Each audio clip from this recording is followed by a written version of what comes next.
what it is? My son's friend is staying with us. This morning, I tried to wake both of them up, but the girl didn't wake up. We tried to wake her up. I don't know what it is.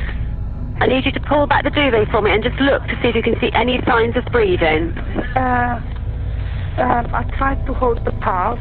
No, I need you to put your face next to her mouth. Can you feel any breath? Can you see her chest going up and down? No.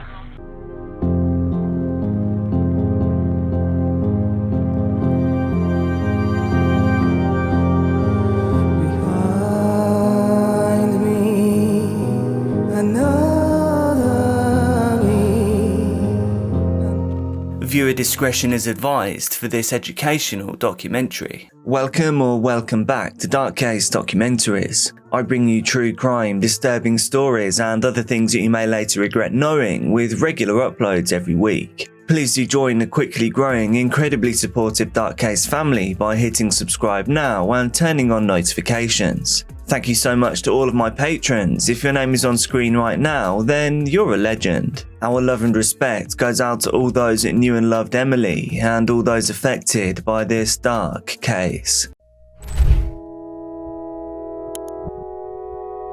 Emily Longley was born on the 15th of July 1993 in England. She was born to Caroline and John Longley. However, Emily grew up in Auckland after the family moved to New Zealand when she was just 10 years old. But in 2010, Emily seemed to fall in with what was described as the wrong crowd. Everyone decided it was best that she return to the UK to finish her studies. So that is exactly what she did. She then lived with her paternal grandparents Ronald and Zosha Longley. So upon her return to the UK, she lived in Southbourne near Bournemouth. She was an aspiring model with big ambitions and even signed to a local modelling agency. Now getting back to being a focused teenager, Emily took a course in business studies at Brockenhurst College in Hampshire. As well as this, she also worked part-time at the clothing chain Topshop.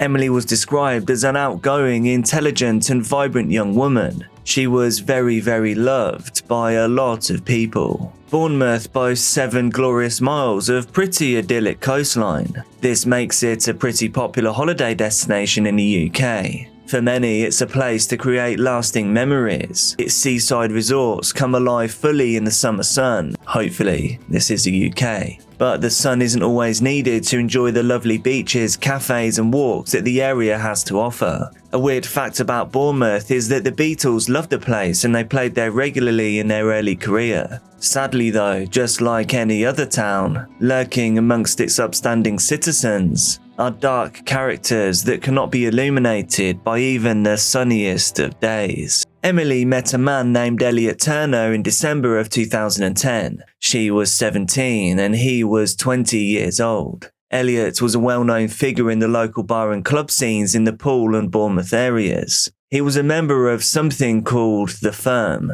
They were a gang of young men who mainly just had daddy money and no responsibility. But I'm not bitter. He was the son of a millionaire after all, so it was only befitting. His father, Lee Turner, was a jeweller, and he had made a fortune for himself from the work.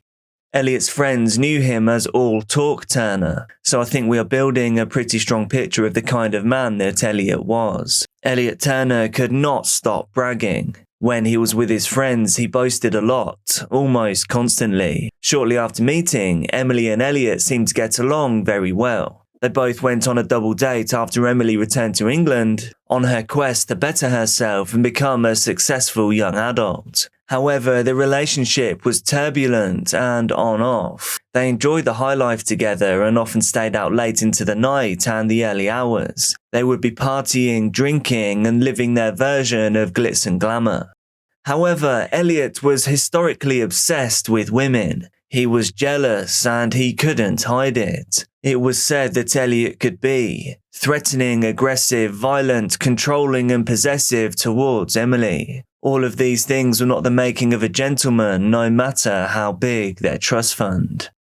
Just a few months into their relationship, Emily wrote Elliot a letter of sorts. Its contents were somewhat concerning. On a piece of paper, Emily wrote a short list. Number 1, I love you. Number 2. Number 2. Don't say you'll kill me. Number 3. Stop talking about your ex-girlfriends. Number 4. Stop being so constantly aggressive. Be more cool because that is so much hotter. And you make me scared because you're so intimidating. Now the dark picture of this relationship was being brought into sharper focus. Emily was frustrated, hurt, and scared. However, the relationship did not break up, but instead broke down in the worst way imaginable. At the start of May, Emily had gone on Facebook to state that she had a stalker. Emily also posted, "Someone just called me," and I was like, "Who's this?" And they were like, "You don't know me, but I know everything about you." And I was like, "How did you get my number?" And he was like, "I'll tell you when I see you," and kept asking me out. So I hung up and they won't stop calling. I'm really scared. It's a private number as well. Some people just need to get a life. On Thursday the 4th of May, Emily posted that she was down and out. Meanwhile, Emily had sent a text message to her mother about Elliot's controlling behaviour. She now confessed that she had considered breaking up with him. The message read, "I'm thinking of breaking up from Elliot because of his controlling, threatening behaviour." This is pretty damning and pretty scary. It is hard to imagine how Mother Caroline must have felt on the other side of the world, knowing her daughter was scared and quite possibly in danger. On the night of May the 6th, throughout the night, CCTV footage shows that the couple are not very close. Earlier on in the day, Elliot had hacked into Emily's social media. Whilst prying in her private life, he discovered a message from another man, a man that was offering to buy Emily a drink if he saw her out that night. Elliot was enraged by this message. Over the course of a night in one of the bars, Elliot saw the man from Emily's DMs, and from somewhere he obtained a lump hammer. And then he threatened the man with it. He warned him off of Emily and threatened to take his life if he didn't comply. Things between Emily and Elliot were not going well at all, and at some point in the night, Emily threw a drink over Elliot, and we can imagine how this went down. The distance between the couple is increasingly obvious as they move from club to club. Emily and Elliot had an argument over her outfit choice. It didn't end well as Emily, against her will, agreed to go back to Elliot's house in the Queen's Park area to talk things over. Emily was back at Elliot's house. A conversation took place, but we will never know its true contents. All we know is that it happened in Elliot's room, and it would be Emily's last. Just tell me what's happened there, the main reason for the call. My son's friend is staying with us. This morning, I tried to wake both of them up, but the girl didn't wake up. We tried to wake her up. I don't know what it is. Right, now, is she breathing? No, I don't think so. Right, how old is she? She's 17. I need you to pull back the duvet for me and just look to see if you can see any signs of breathing. I tried to hold the pulse. No, I need you to put your face next to her mouth. Can you feel any breath? Can you see her chest going up and down? No. Nothing. What colour is she? What colour is she? Yeah, what colour is she? Is she blue? Is she red? Is she red? My husband is having a look now. Hang on. Got anything round her neck? Anything around her neck? Oh, that necklace. No, she's got a necklace very tight. Very tight round her neck? Yeah. Can you get that necklace off? Okay. How tight? Very, very tight. The ambulance is here. I need you to open the front door and get that necklace from around her neck off. Okay. Now, do it now. Emily's body was found on the morning of May the 7th, 2011. When police attended the scene, Anita Turner, the 51-year-old mother of Elliot, said that Emily had died in her sleep whilst at her house. An inquest was opened into her death, and later adjourned by the Bournemouth, Poole and East Dorset coroner. The cause of death at that point was undetermined and subject to toxicology tests. 2 men from Bournemouth, aged 19 and 17 respectively, were arrested concerning the passing of Emily. However, they were released on police bail pending further inquiries. Emily's father believed that his daughter had probably died in her sleep. but the cause of her death at this time remained a mystery. He claimed it was a huge shock to both parents, and they were surely going to take a trip from New Zealand to England on a quest to discover what had happened to their beloved Emily. She was a beautiful girl and full of life. It's so tragic, Father John told the New Zealand Herald. With the text messages sent to Emily's mother and her strange Facebook status updates, exactly what had happened couldn't quite be pieced together, but suspicions were growing. Anita Turner's claims that Emily had simply passed away in her son's bed only made the police officers more suspicious. They then made their decision to bug the household. Now they simply awaited the family to slip up and share more than they would do openly. Obviously unaware of the surveillance the police had put in place, the couple unwittingly gave the evidence that police needed to confirm what they already suspected. They played straight into the hands of the law. Elliot's father Lee, as we know, is a jeweller, and his mother Anita was a healthcare assistant. Anita used bleach to destroy a confession note that her boy had written after he killed Emily. Elliot confessed to his mother what he had done to Emily, whilst held up in their £350,000 mini mansion. The police bug recorded the parents' conversations after they destroyed the note. This is the real audio from that house. I'll warn you, it's pretty crazy to listen to. We were right to destroy them. You think we were right to destroy them? Yeah. Because we've perverted the course of justice. We've destroyed vital evidence in this case. You think we were right? Yeah. Yeah, Mum, but focus the conversation because it looks. You look so guilty. You look so guilty by ringing the father. No, I didn't. But Mum, please, from a policeman's point of view, it's so obvious. That girl is. Well, I've been meeting that girl has ruined my life. Yeah. She has ruined my life. She did ruin your life. I would have known she was freezing, Mum. You can't be. You gotta think. Brain. Just thought she was, I don't know, I thought she was just knackered. Just really tired. As this happened before when I can't get her out of bed. Hence, officer, I made a cup of tea. First, because I thought she was okay. Mum, that's fine, it's so believable. It's burning me inside. Every second of my day it's burning. But I know something that they don't know.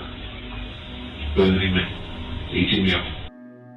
I just grabbed it and I grabbed it as hard as I could and I grabbed it like that and crushed like that. The police had what they needed to take the case to the Crown Prosecution Service, and Elliot, Lee and Anita were all arrested surrounding the death of Emily Longley.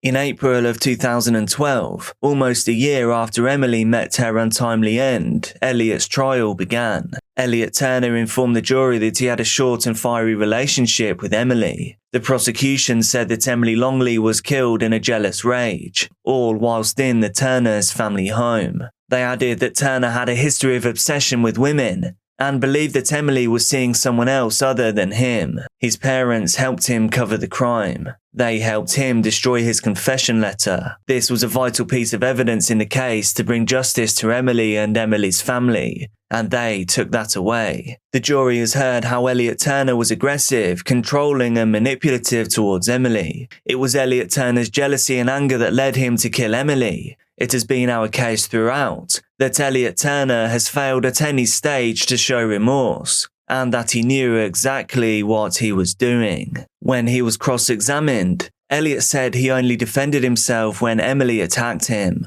He said it was an argument in his bedroom that turned violent. He said that he grabbed the deceased by the neck for 5 to 6 seconds. He then pressed down on Emily as she lay on the bed to stop her from attacking him. He said when he woke the next morning, he found Emily's lifeless body in the bed beside him. However, it was revealed through the trial that Elliot had strangled Emily as he was overtaken with jealous rage. He left her dead body in his bed at Queenswood Avenue, Bournemouth. The only motive that he had was that he believed he could get away with it. Elliot had boasted to his friends that he would do it, and then come out of jail as a millionaire. On the night that he put his hands around Emily's neck, it appeared that he had seen his girlfriend, an aspiring model, in a picture with 2 topless men. Although he denied his guilt for 4 weeks of the trial, a jury at Winchester Crown Court found Elliot Turner guilty of murder. He had earlier admitted to perverting the course of justice. Both parents, Lee and Anita, were also found guilty of the same crime, perverting the course of justice. While Elliot was convicted by a majority of 10-2, he was to be sentenced on a further date after 9 hours of deliberation by the jury. Simon Jones, Crown Advocate for the Crown Prosecution Service of Wessex, he said Emily Longley was a popular and beautiful young girl who enjoyed life, like any other teenager. Mark and Caroline Longley spoke after the verdict to pay tribute to their child. Emily's mother said, "You have lost a part of you. Something has gone and you just have to learn to live without them. As a parent, all you want to do is to protect your child and we couldn't be there to help her. She basically died alone in that bedroom. We heard what he did to her and then just walked away and left her." Emily's father added, "It's a terrible waste of a promising life. The world really was a better place with Emily in it. It really was. What shocked me is a lack of remorse, not just from him, but from his parents as well throughout the trial. We've had to look at them in the court and outside. His mother's eyes caught both of our eyes a lot, and there's never been the slightest hint of remorse." After the court's judgment was passed, Elliot appealed it. His counsel argued that covert means were used in obtaining the evidence that was used against him. The case, however, was dismissed by the judges in the Court of Appeal. A large number of Emily's family were in court, and it took less than 5 minutes for the Lord Chief Justice to conclude about the dismissal of the appeal. Elliot Turner was sentenced to life imprisonment with a minimum tariff of 16 years. His parents were sentenced to 27 months in prison for perverting the course of justice. They had served half of it before they were released. However, Anita Turner, who was born in Indonesia, was at risk of being deported to her home country. Under British law, it is the Home Secretary's duty to deport any non-European foreign national sentenced to 12 months or longer in prison. Emily's father Mark now says that it is the duty of men to tell other men to do right by their spouse or girlfriends. The police didn't really tell us much until the day before the trial began. And then they outlined Elliot Turner's behaviour from the start of the relationship, which was in February, to the night he murdered Emily in May. And then, you know, and I was shocked. I remember sitting in that meeting with the police as they told me this catalogue of behaviour that Elliot Turner had done to Emily in such a short space of time. And I was deeply shocked. And, you know, and my first reaction was, why did no one do anything? You know, why did no one stop him or rein him in? And this behaviour went from verbal abuse to much more extreme examples of him putting his hand around her throat on a number of occasions and in public. You know, and again, this action it's something people often dismiss, but it's a very aggressive and very dominant action to put your hand around someone who's weaker and smaller than you's throat. You know, you're basically saying, I have the power to kill you now. And he told people he was going to kill her. In the short space of time, it had every sign was there, you know, and I just, you know, my reaction was, why did no one pick this up? He added by saying the grief of losing his daughter was still with him, and that was okay by him, saying, "Grief is not a bad thing. I don't want to stop feeling sad that Emily died." Holly Gazzard was a 20-year-old woman with a spirit as fiery as her vibrant red hair. Growing up in Gloucester, UK, Holly was described by her friends and family as energetic, as vivacious, easy to like, and having a zest for life that left a lasting impression on every person that she encountered. She was born prematurely, tipping the scales at just over 5 pounds. Holly was a gift to her mother Mandy, father Nick, and her sister Chloe. She was so small when she was born that her father had to purchase doll's clothes. This was until she could fit into the newborn sizing. Holly's mother described her as vibrant, lively, caring, loyal, saying that she was simply lovely to be around as she grew up. To her, Holly wasn't just a daughter. She was a best friend who had an impact on her that was unforgettable. Whether you met her or merely caught a glimpse of her, Holly's infectious energy, beaming smile and positive influence were impossible to ignore. She lived every day by her favourite quote: "Have hope, be strong, laugh loud and play hard. Live in the moment, smile often, dream big. Remember you are loved, and never, never give up." A determined and successful individual, Holly served as an inspiration to others, cherished by her family, friends and colleagues. While she shared her father's passion for Manchester United, an English football team, Holly's true passion lay in the world of hairdressing. In November of 2012, she secured a place at the Steiner Training Academy in London, and there she was set to begin in March of 2013. Before starting this new chapter, Holly accepted a job at Zest Bar. Her outgoing and bubbly personality made her a perfect fit.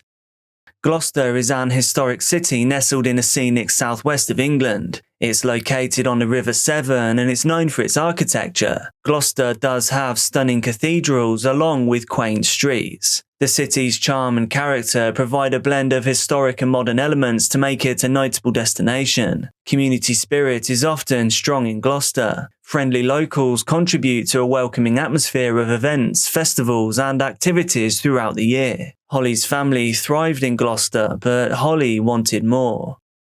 Holly knew that London would offer her more as she was working towards her career as a hairdresser. The industry was simply booming in London. It was just as Holly was nearing the end of her time at Zest Bar when she met Asher Maslin. Asher was instantly captivated by Holly, persistently pursuing her until she agreed to go on a date with him.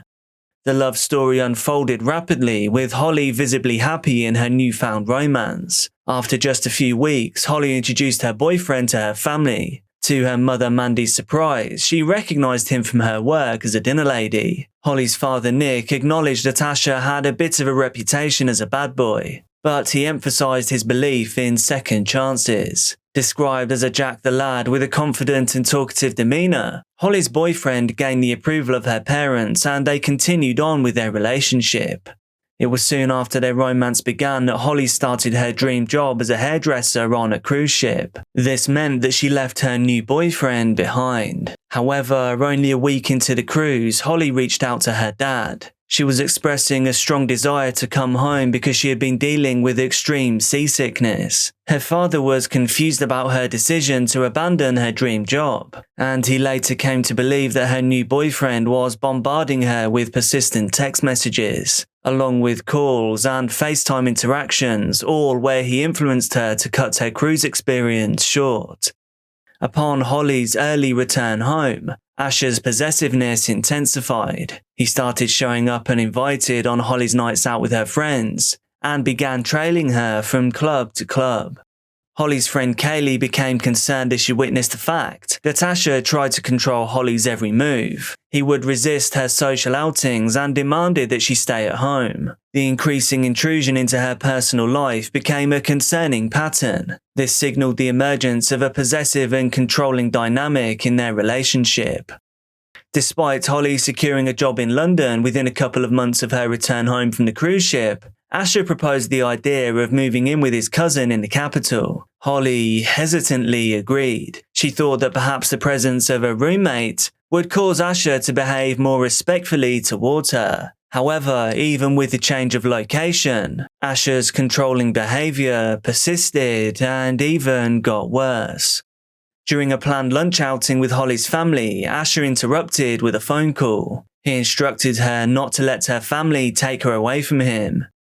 Upon their return to Gloucester for Holly's mother's birthday meal, Asher's true nature began to surface in front of Holly's family. In a drunken state, he showed abusive behaviour towards Holly. He humiliated her in front of everyone and treated her disrespectfully. Holly's father said he spoke to her like a piece of dirt. Asher's demanding and disrespectful conduct revealed a troubling dynamic. It showcased a lack of regard for Holly's well-being or her dignity. Holly's family became increasingly worried about their relationship, but there was little they could do to convince her to leave him. The breaking point came in August of 2013 at the Notting Hill Carnival. While at the carnival with Asher's family, the couple became separated. Upon finally finding Holly, who had taken his nephew to the restroom, Asher's anger escalated beyond control, leading him to push Holly to the ground. Following this incident, Holly decided to move back in with her family. This was all in order to escape Asher and their toxic relationship. After leaving Asher and moving back in with her parents, Holly was able to secure yet another job at Fringe Benefits along with LaBelle Hair and Beauty in the city. Her creative talents and vibrant personality earned her a ton of popularity among her colleagues and her clients. She now truly began to thrive in her passions. Holly also took on a part-time role behind the bar at the King Teddy in Long Levens, Gloucester. This was the bar where her sister Chloe already worked. Despite Holly's efforts to move on from Asher's wrath, Asher returned to the area and successfully persuaded her to take him back. The possessive behavior almost immediately resumed. Asher would call and text Holly almost non-stop. This was to the point where she even had to resort to shutting off her phone to escape his fixation with her. As their relationship continued, Asher's behavior towards Holly became physically violent. There were numerous and regular incidents where he grabbed her around the neck. He would also strike her with his hands and feet as well as push her.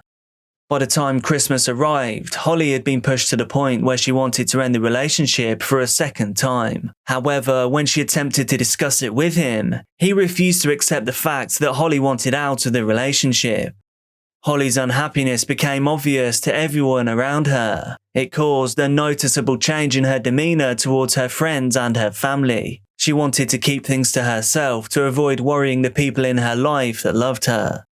Eventually, things got so bad between Holly and Asher that Holly knew she needed to end the relationship before matters became even worse. However, despite Holly's attempts to end the relationship amicably, Asher still would not accept it. On Valentine's Day of 2014, Holly decided to break up with Asher in a restaurant. She chose a public space for her own personal safety. However, Asher still reacted with extreme anger. He accused her of having a cold heart, screaming at her there and then. When Holly tried to leave, Asher followed her to her car. There he stole her bank card and cleared her bank account of £300. After the separation, Asher's behavior took an even more threatening turn. He sent Holly text messages saying violent things, describing how he was going to smash her house up, and threatening to harm her and her family if she didn't call him back.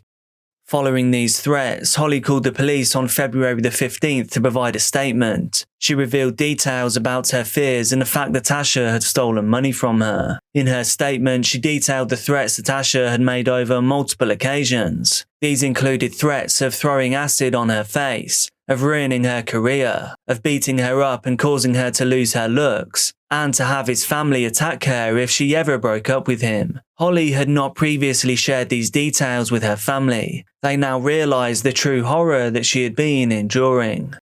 Holly's father thought back on all the times that Asher's behavior had worsened as the relationship progressed. It got to the point where he had asked Asher not to come to the house anymore. However, he didn't realize that things could get quite this serious. Upon her phone call, the police were aware of a previous incident that was captured on CCTV. This was an incident where Asher had put his hands around Holly's neck. They also had information about domestic maltreatment involving one of his previous partners. But the officer that took Holly's call failed to record many of the details that she provided in her statement. The officer who took the call lacked any kind of domestic maltreatment training. They simply did not know how to approach the issues of stalking and harassment. Nevertheless, Holly visited the police station on both February the 15th and the 16th. There she spoke to two officers about what she had been enduring. Following these conversations, the officers made attempts to locate Asher and to arrest him. However, they failed to locate him. The safety plan for Holly relied on locating and arresting Asher to keep him away from her. But when they failed to find him, Holly was left to protect herself.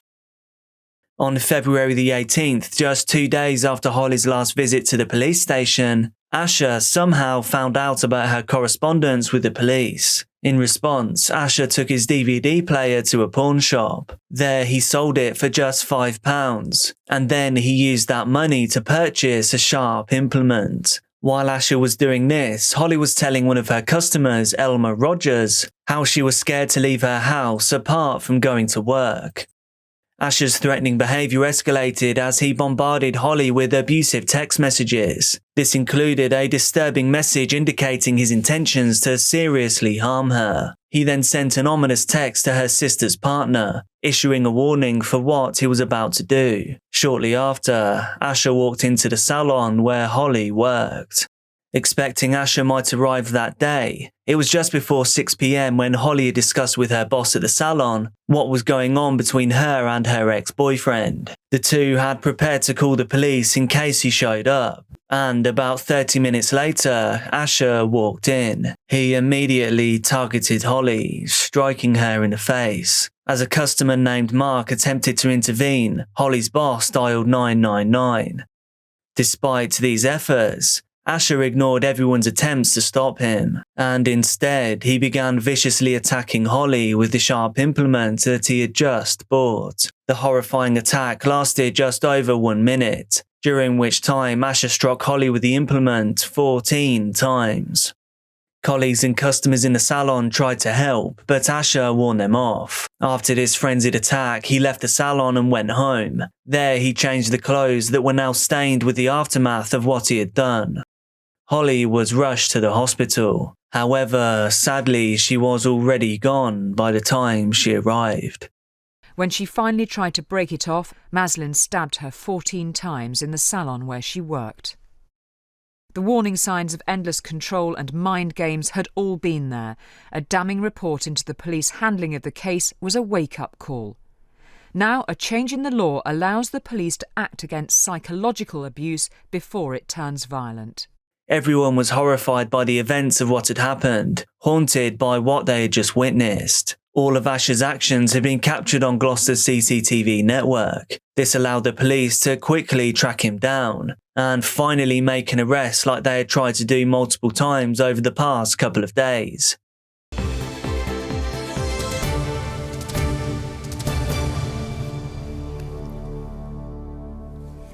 Good evening. Hundreds of people gathered at Gloucester Cathedral today to say a final goodbye to Holly Gazzard, the 20-year-old hairdresser who died after being stabbed at work. Speaking at the service, her grandfather said she lit up the lives of everyone she came into contact with. She made everyone smile. Our Gloucestershire correspondent Ken Goodwin reports. Hundreds of people turned up to Gloucester Cathedral to say goodbye to Holly Gazzard. Her mother, father, sister and grandparents escorted her coffin into the building. Holly's grandfather, David Jenkins, described her as a beautiful young woman who lit up the lives of everyone she met. He read out a verse from Holly's sister Chloe, which said she wished that she could climb up to heaven and bring Holly back down with her. What it meant to lose you, no one will ever know. Afterwards, as Holly's family attended a private cremation service, those who knew her said she was a very special person. Bright shining star, beautiful, beautiful girl, lit up a room when she went in, and she had a tiny girl, massive personality. She was just wonderful. She just lit up everything. She was just fantastic. We are quite a close-knit community, and I think what Sally said there, we are all very struck, and it's hit so hard. With all of the evidence against him, police were able to use the CCTV footage to piece together exactly what had happened. This also allowed them to recover the weapon that Asher had used in the attack. The arrest came quickly, as did Asher's trial. During the court proceedings, Asher pled guilty to the crimes he committed against Holly. Holly's family read victim impact statements. These included the horror they had endured as they learned of their daughter's passing at the hands of a man who had also threatened their lives. The judge characterised Holly's attack as a merciless ending to a beautiful life. They handed down a life sentence to Asher Maslin, with a minimum term of 24 years to be served. Asher demonstrated no remorse throughout the proceedings. This is the true story of Ellie Gould, a lover of animals, a driven young woman, someone with a bright future within her grasp. But when young love appeared in her life, things would start to change. An unimaginable chain of events began to unravel. So what would become of Ellie? Ellie Gould was born on the 6th of February 2002. Her family lived in the Wiltshire town of Carn, nestled in the North Wessex Downs, an area of outstanding natural beauty. It's a small community and a very close one. It was the ideal place to bring up children. And the Goulds were, to all intents and purposes, a picture-perfect family. Ellie was known for her bubbly and smiley personality. She had a passion for horse riding and animals, and had ambitions to join the mounted police. When she started 6th form at the Harden School in Chippenham, she quickly made a new set of friends. Ellie was likeable and put a lot into her friendships. The group became close quickly, and as the school year progressed, it also got bigger with more boys joining the group. They'd spend every minute that they could together, bonding over teenage things. They were just normal, happy, carefree teenagers living life to the fullest. Ellie and her friends had their whole lives ahead of them. In January 2019, Ellie's mum received the news that every parent dreads. Ellie had a boyfriend. After school one day, Ellie had told her mum that a boy had asked her out. She was giggly and shy, almost embarrassed. "What's he called?" her mum questioned. He was Tom Griffiths, a boy from Derry Hill. He was in her friend's group at school and was a bright, talented sportsman. Ellie and Tom had an on-again, off-again thing in lower school, but they made it official when they entered 6th form. This, in Ellie's mum's eyes, was a surprising choice. Ellie was just about to start her exams. She didn't think she was interested in a boyfriend right now. Ellie's dad wasn't overly keen on Tom because he didn't say much, but the parents assumed this aspect of his character was just down to his age. They believed the relationship would just fizzle out, and it seemed they were right. Priorities quickly shifted for Ellie, and boyfriend Tom became a less important part of her life. She decided to focus more on revision, exams, and her girlfriends. By May, she was ready to end the relationship. It was a normal Thursday evening when she ended things. Afterwards, she texted her friends with relief that she finally felt free again. But little did anyone know, her freedom would be short-lived. On the 3rd of May 2019, it was a regular Friday morning in Wiltshire. Carol, Ellie's mum, was at work. She'd left 17-year-old Ellie eating her cereal at home when she left. Ellie would have normally been in school on a Friday morning, but she didn't have any lessons that day, so she was staying at home to revise. Her friend planned to pick her up at around 12 o'clock. She would drive both of them to school for their history class. Carol got a phone call from her husband Matt around lunchtime. This wasn't anything out of the ordinary, he often phoned for a chat. But this call was different. Father Matt was hysterical. He said, "Carrie, you need to come home. You need to come home. Ellie's had an accident. She's had an accident. Just drive carefully. Ellie's had an accident." Detective Superintendent Jim Taylor was a senior investigating officer on the case. Father Matt had returned home at around 3 o'clock. He had then walked into the kitchen and found Ellie. He thought she had had an accident and immediately sought help from a neighbour. They called the ambulance and the police, who were faced with a horrific scene. 17-year-old Ellie had passed away.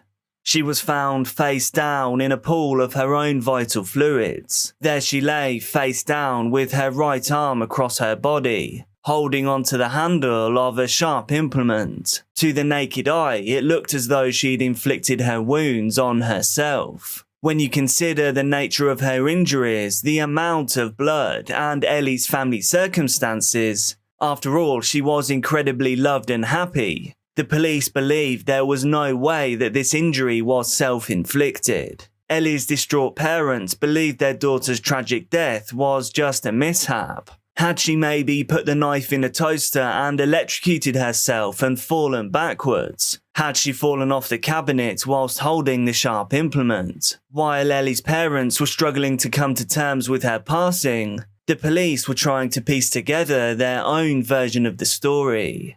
A neighbour had seen someone call at the address earlier in the day, and whilst they didn't see their face, they did give a description. They were male with a slim build. The search for the mystery visitor was on.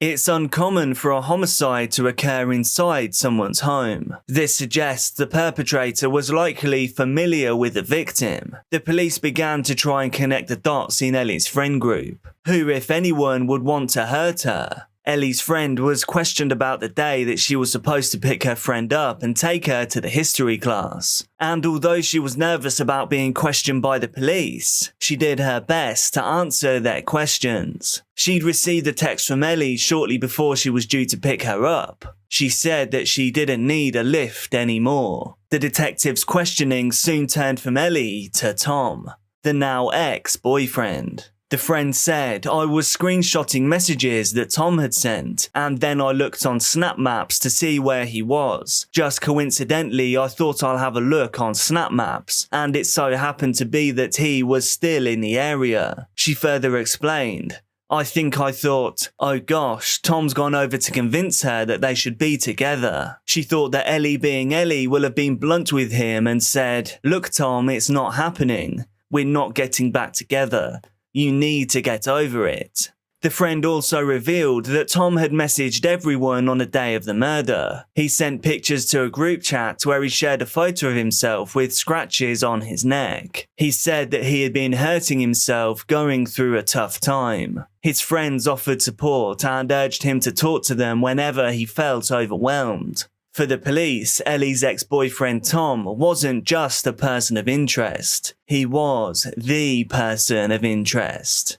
When officers caught up with him, he had injuries to his neck which looked fresh. He also wasn't acting normally. But then again, he was a teenager who just found out that his ex-girlfriend, whom he still loved, was dead. It didn't necessarily mean that he was guilty, but he was suspicious. Tom also matched the description that the neighbour had given. He was then deemed as a suspect and arrested. At the police station, Tom continued to deny any involvement in Ellie's death. He explained that on the day of Ellie's death, he'd been dropped off at school by his mum. He wasn't feeling well, so he then returned home. He had spoken to a neighbour about his stress, ill relatives, and about doing harm to himself, and the neighbour then took him back to school.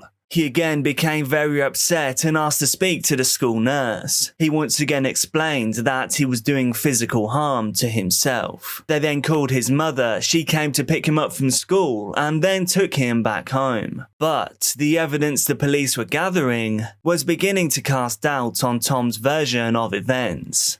When they analysed his phone, his story just wasn't adding up. At around 10:50 AM, his phone disconnected from the family router, and it didn't then reconnect until an hour later. His location services were activated on his phone, and they could see that at 10:53 AM, he arrived at Ellie's house. He didn't leave again until 11:51 AM. He'd spent almost exactly an hour inside. CCTV footage from a bus company also had dashcam footage of his silver Ford Fiesta. This wasn't enough to charge him in connection with Ellie's death, but it was enough to show that he was lying about something. After he returned home, there was an 18-minute gap where he dropped off the router again. This indicated that he'd left his home once again for a short time, a 9-minute walk away from his home address. Search teams were deployed and quickly found what they were looking for. The search teams found a black bin liner. Inside, there were blood-stained tea cloths, napkins and towels. They also searched Tom's home address. Here they found red vital fluid on a pair of his work trainers. When sent to the laboratory, all these items came back as a DNA match for Ellie. Tom had been caught red-handed. Armed with the damning forensic evidence, police charged 17-year-old Thomas Griffiths with Ellie Gould's murder. They had carefully pieced together what had happened that day. On the 3rd of May 2019, Tom was dropped off at school by his mother. After emailing his teachers to tell them he was feeling unwell, he walked to the bus station where he caught a bus back home. His mum had also returned home briefly, forcing Tom to hide in the wardrobe of his bedroom. He didn't want her to know that he was absent from school. When his mother left, he took the keys to the family car and drove to Ellie's house. Following an argument, Tom attempted to throttle Ellie. He then used a sharp implement he had taken from the family kitchen and jabbed her in the neck 13 times. Tom had spent an hour at the house attempting to clean up the crime scene. He washed his trainers in the kitchen sink and cleaned the knife using an apron, before then placing it in Ellie's hand. He used her finger to unlock her phone, posing as her. He then sent a text message to her friend telling her not to pick her up. He went home to change, put his clothes in the washing machine, and then dumped the bag of evidence in a local woodland. A neighbour saw him returning from the woodlands and drove him back to the school. There he was collected by his mum after speaking to the nurse. During his hearing in August, Tom pleaded guilty to Ellie's murder. However, in his defense case statement, he gave a new version of events for the day that she passed. Tom said that he drove the car to Ellie's house and they intended to study. After studying for a while, they began to argue about family members, and at that point, Tom claimed to have suffered from amnesia. He said he remembered throttling Ellie, but he then lost his memory. He came to, but Ellie was lying next to him in a pool of her own blood. This story seemed unlikely. Blind rage can lead to forgetting, but in this case, Tom had used Ellie's fingerprint to send a final text message. This wasn't blind rage, and it certainly wasn't amnesia. It was an excuse for a cold and calculated plan.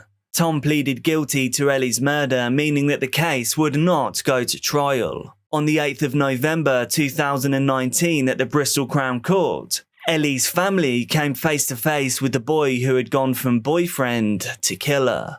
He kept his head down and wouldn't look up at anyone. And although he was within weeks of being an adult, he was sentenced as a child because he had no previous convictions. He was sentenced to life, but with a tariff of just 12.5 years. A lenient sentence that devastated Ellie's family, friends, and the community.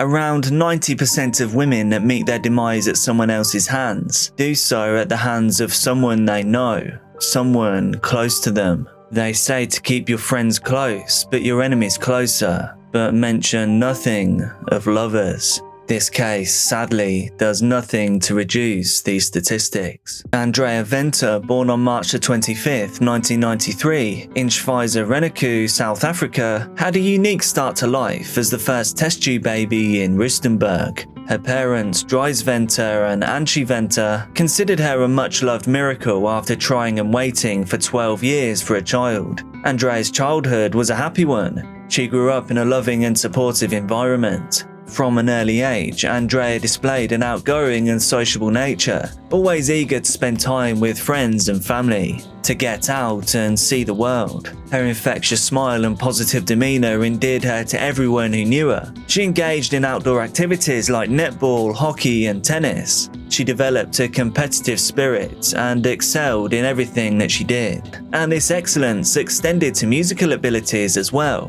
She showcased her talents by playing piano and guitar. Her cheerful personality, coupled with enthusiasm for trying new things, marked her as a person with a promising future. This hunger for life propelled Andrea to the Northwest University, situated in Potchefstroom. And it was there she pursued a degree in commerce and accounting with dedication and passion. And her hard work paid off as she became an outstanding student, and eventually alumni, graduating with honours. Andrea then secured employment in Rustenburg as an accountant, and there she met Gerhard Janssen van Vuren, a meeting that would change the course of her life forever. Schweizer-Reneke, situated in the northwest province of South Africa, is a town that has a unique blend of modernity and tradition. Known for its close-knit community and gorgeous landscapes, it provided a quiet and supportive backdrop for Andrea to spend her younger years. The town, founded in the late 1800s, is characterized by friendly locals, community events, and a strong sense of unity. The nature of the town means that Andrea wasn't just seen as a number, she was seen as an individual. Her life took a turn after meeting Gerhard, who was 12 years her senior. The connection was immediate, drawing Andrea into a relationship that quickly evolved into a deep and intense love. However, the initial attraction began to unravel. Gerhard's behavior became increasingly possessive and controlling. The relationship soon turned totally toxic. This was marked by heated arguments, yelling and screaming. Van Vuren's need for dominance manifested as a disturbing shift, a shift that led to an escalation of conflicts from verbal disputes to physical altercations. Andrea recognized the unhealthy nature of their connection, and she bravely made the decision to end the relationship. And this should have been when things got better for Andrea. She was trying her best to move on with her life, and to continue on the upwards trajectory that she had made for herself and her future. However, Gerhard's obsession with Andrea grew to alarming levels. He demonstrated his willingness to go to the extremes to preserve their relationship. Unwilling to let her go, Andrea began to experience a gradual decline in her vibrant personality. She was simply trying her best to appease Gerhard's relentless advances. She became more and more reclusive, losing her spark as she continued to face pressure from her boyfriend turned stalker. Gerhard's relentless pursuit manifested in threats and intimidation, causing Andrea to avoid him at all costs, retreating into hiding. However, Van Vuren seemed to possess an uncanny ability to locate Andrea every time she tried to get away. Her fear and anxiety only heightened. When he did find her, not only did he threaten her directly, but he also extended his malice to her parents. This was after he learned that they had been advising Andrea to hide from him. The situation escalated once more when Gerhard began making threats to end the lives of Andrea's parents, showing how truly disturbed he was becoming. He had now explicitly conveyed his sinister intentions, stating that if he couldn't have Andrea, then nobody could. This was the last straw. Andrea now knew that she had to take serious action to protect herself and now her family. In an effort to finally escape the torment of Van Vuren, Andrea made the difficult decision to relocate from Rustenburg to the nearby city of Johannesburg. She fled, leaving no information behind about where she was going. She was seeking a fresh start, seeking sanctuary away from the haunting presence of her ex-boyfriend. And it was now that she took the crucial step of obtaining a protection order against him. However, Van Vuren's determination to locate her remained unyielding. This man wouldn't let her go. Unaware of Andrea's new location, he searched everywhere in Rustenburg to locate her. It was then that he would receive a revealing shock. The Johannesburg police contacted him to inform him about the protection order that was taken out against him. Sadly, this meant that Gerhard now knew that Andrea was located in Johannesburg. With a staggering population of 4.4 million people, Van Vuren embarked on an obsessive mission to locate Andrea. His relentless pursuit involved calling every accounting firm in the city, until finally he heard a familiar voice on the other end of the phone. When Andrea answered her work phone, her blood ran cold as she heard the words, "Now I know where to find you." Once he had located her workplace, Gerhard began a truly disturbing pattern of behavior that extended beyond anything he'd done before. He now watched her every move, following her closely as he sat outside her workplace, until finally he was able to follow her home and discover where she lived. Andrea lived in constant fear, knowing she was being stalked, and that her attempts to escape Gerhard had not been successful. On Friday, April 29th, 2011, Gerhard slipped past the gate at Andrea's apartment complex and waited for her to arrive home from work. As Andrea walked down the hallway, Gerhard was there waiting. He forced her into her own apartment. This is where he would keep her for an entire weekend. Andrea would endure endless torture at his hands.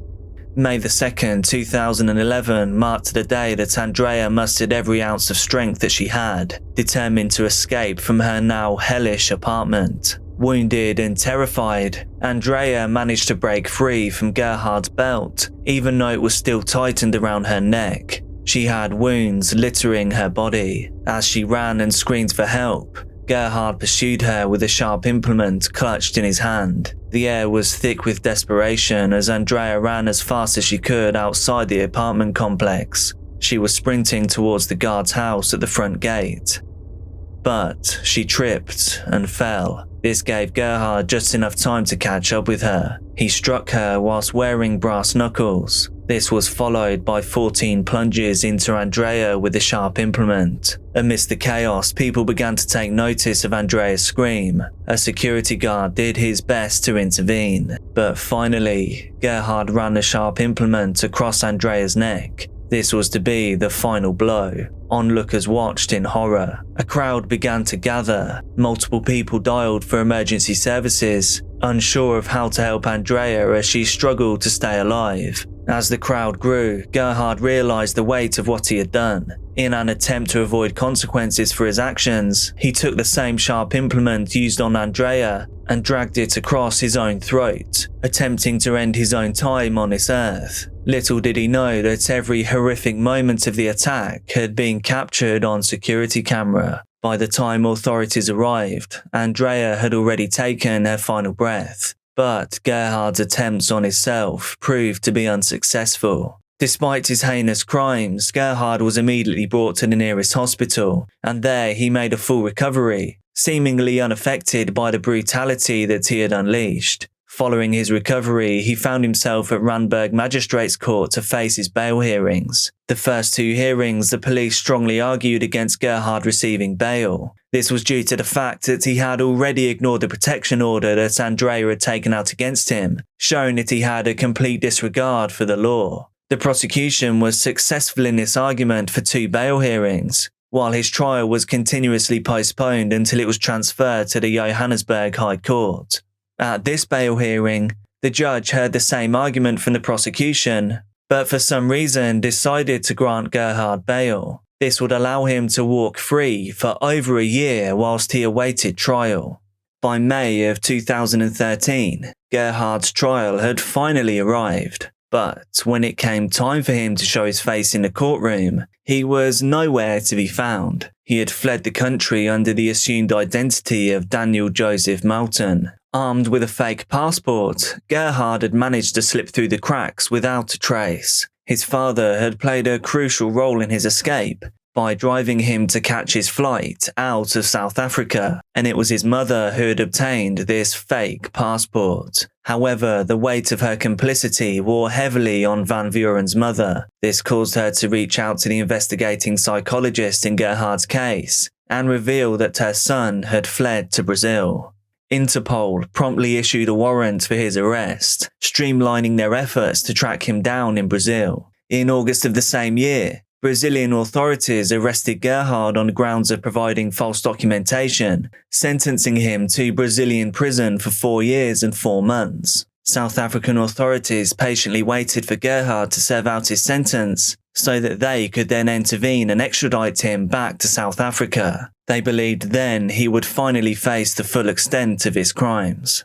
In 2016, just over 2 years into his Brazilian sentence, Gerhard was released for good behaviour. While South African authorities were ready to extradite, the judge who ordered his release refused the extradition petition, stating that Gerhard had paid his dues, and therefore he should be able to walk free within the borders of Brazil. This came as a shock to the authorities as well as to Andrea's family. They now realised they may never gain true justice for the prolonged torture that their daughter had endured. Torture which ultimately led to the end of her life. Gerhard vanished once again. Over the next 5 years, Gerhard Van Vuren's name would fade from the mouths of South African citizens and would move onto the back burner for authorities. Until that is, on one day in 2022, when Gerhard's mother would receive a Facebook message. Shockingly, it was from her son. He was updating him on his whereabouts in Rio de Janeiro, sharing the news that he now had a wife and kids.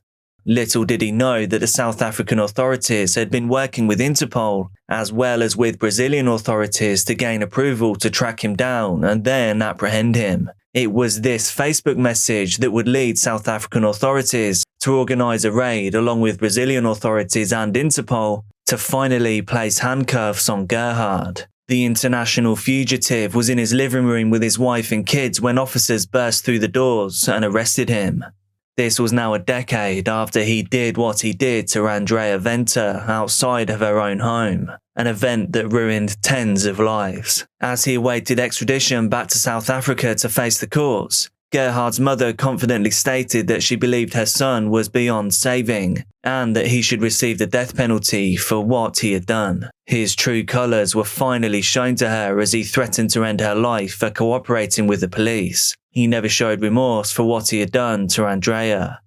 Gerhard van Vuren's trial finally began in 2022. He was charged with the homicide of Andrea Venter, as well as assaulting the security guard who had witnessed the event, a man named Thulani Ndlovu. When Thulani took the stand, he detailed every second of the horror that he witnessed, how he heard Andrea's screams, and how he did his best to intervene when Gerhard threatened him with a blade as well. In defense, Gerhard's lawyer submitted a plea of non-pathological criminal incapacity at the time of the attack, arguing that Gerhard didn't realise the gravity of what he was doing as he struck the sharp implement into Andrea 14 times. The judge quickly dismissed this claim as the prosecution easily provided evidence that Gerhard had planned his attack beforehand, totally undermining any claims that his actions were out of his control. Once this defence claim crumbled, there was nothing left for Gerhard van Vuren to stand on. He was swiftly convicted of both Andrea Venter's death, as well as the assault on a security guard. In August of 2022, he was sentenced to life imprisonment. Unfortunately, Andrea's mother would never get to see justice served in her lifetime.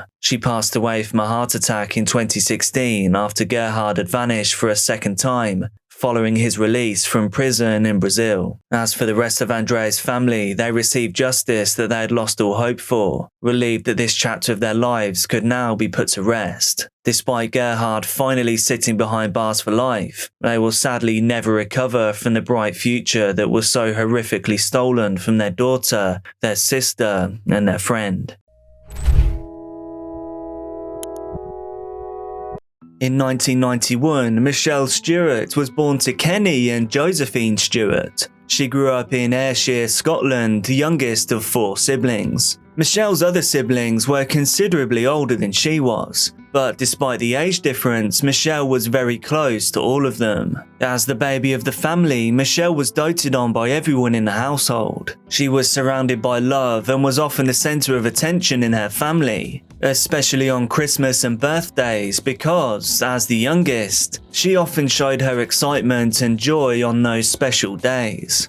Michelle enjoyed a great deal of family support, but she also faced a challenge that many other children don't have to worry about. She was born with clubfoot, a fairly common birth defect. This condition required her to have several surgeries during her younger years. Clubfoot is where a child's foot is twisted out of a normal position, and the tendons in the foot are shorter than they typically should be. Since clubfoot can make it difficult to walk normally, it is often treated soon after a child is born. While this is a physical condition, it can also cause children to struggle with self-esteem issues. This can be especially true during their adolescent years. Sometimes they may not be able to walk with a normal gait. Even though the condition could be painful at times, Michelle didn't let it slow her down. She always tried to participate in all the activities that other kids her age did. Despite her earlier issues with clubfoot, as Michelle approached her teenage years, she had turned into a confident and beautiful girl with piercing blue eyes. Like most teenagers, Michelle was looking forward to a couple of life's major milestones. These included being able to drive and falling in love. When Michelle was just 14 years old, her family found out that she had been talking and spending time with a 17-year-old boy, a young man named John Wilson. Wilson had grown up just a few miles away from Michelle, but he didn't have as rosy of an upbringing as she did. He didn't seem to have as much love and support as Michelle did in her home life. The two had plenty of differences, but despite that, they felt a connection that brought the two of them together. As the two teens kept spending more time together, they began getting closer. By the time Michelle's family learned of the relationship, the two had strong feelings for one another.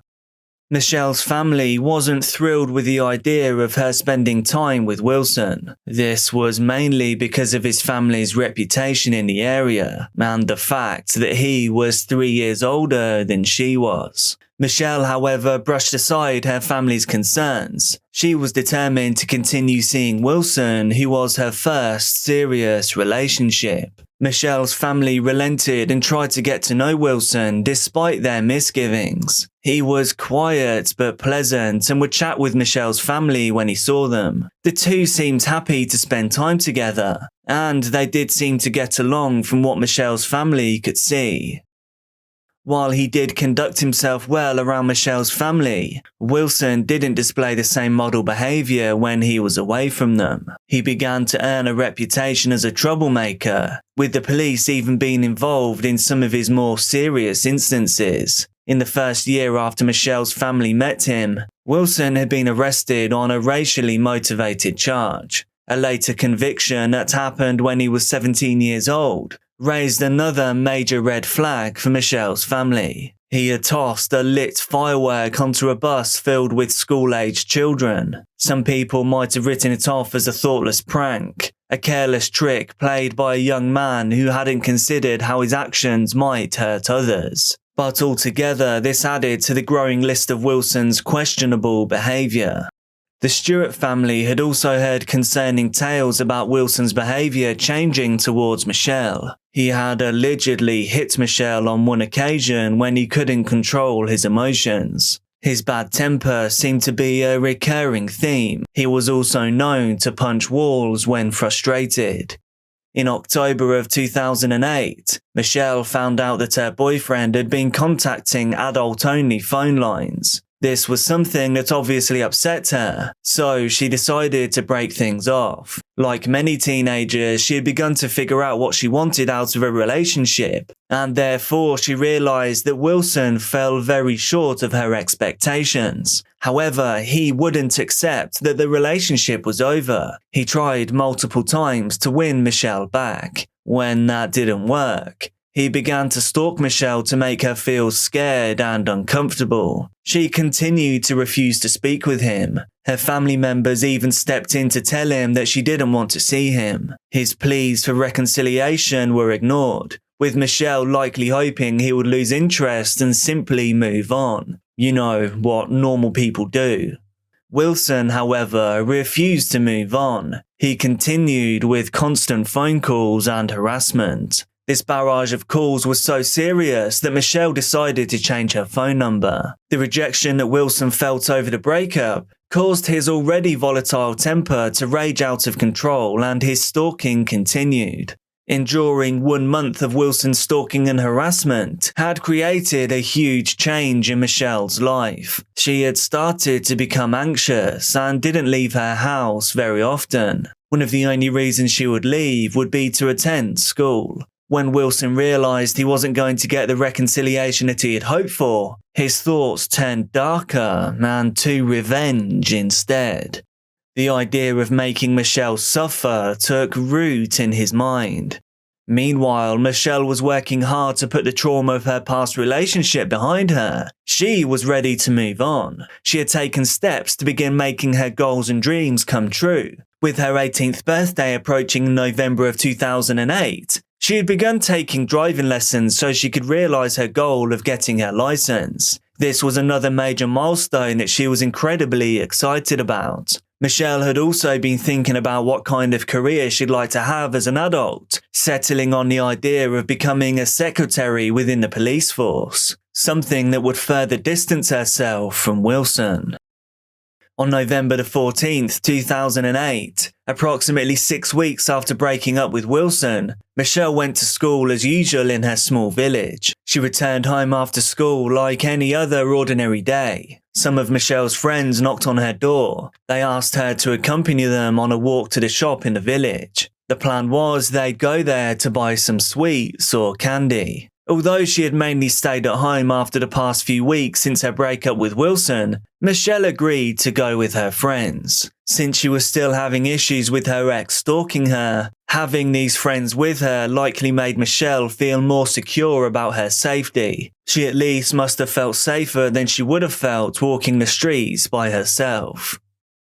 She and her friends left the shop at approximately 6:30 p.m. and then Wilson came up to the group, insisting that Michelle talk to him. It was no accident that Wilson had stumbled upon Michelle outside of the shop. He had taken 2 buses from his home to lurk outside the shops, the shop where he knew Michelle liked to go when she wanted a sweet treat.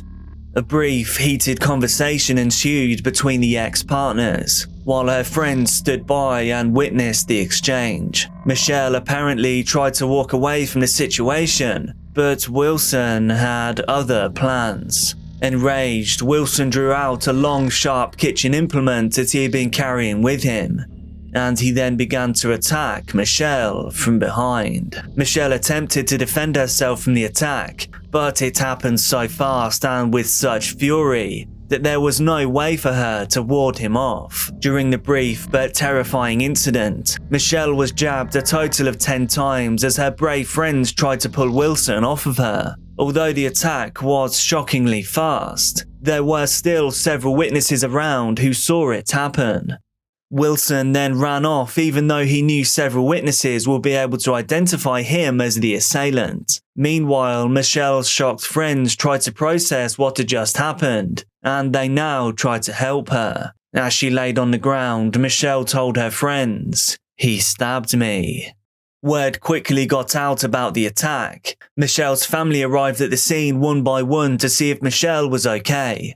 Michelle's sister Lisa had been called by her mother. She had been notified that something was wrong when a friend came to her door. She shared the information that there was an accident outside of the shops. But as we know, this was no accident. Since Lisa lived nearer to the shops, her mother asked her if she could go to the scene to see what had happened. When Lisa arrived, she saw a crowd of people standing around someone on the floor. When she asked where her sister was, the crowd moved aside. That's when Lisa saw Sister Michelle on the ground. Shortly after that, Michelle's mother arrived on the scene, seeing a sight no parent should ever have to witness. CPR was performed on Michelle in an effort to save her life. Local residents tried to keep her alive until paramedics could get her to the hospital.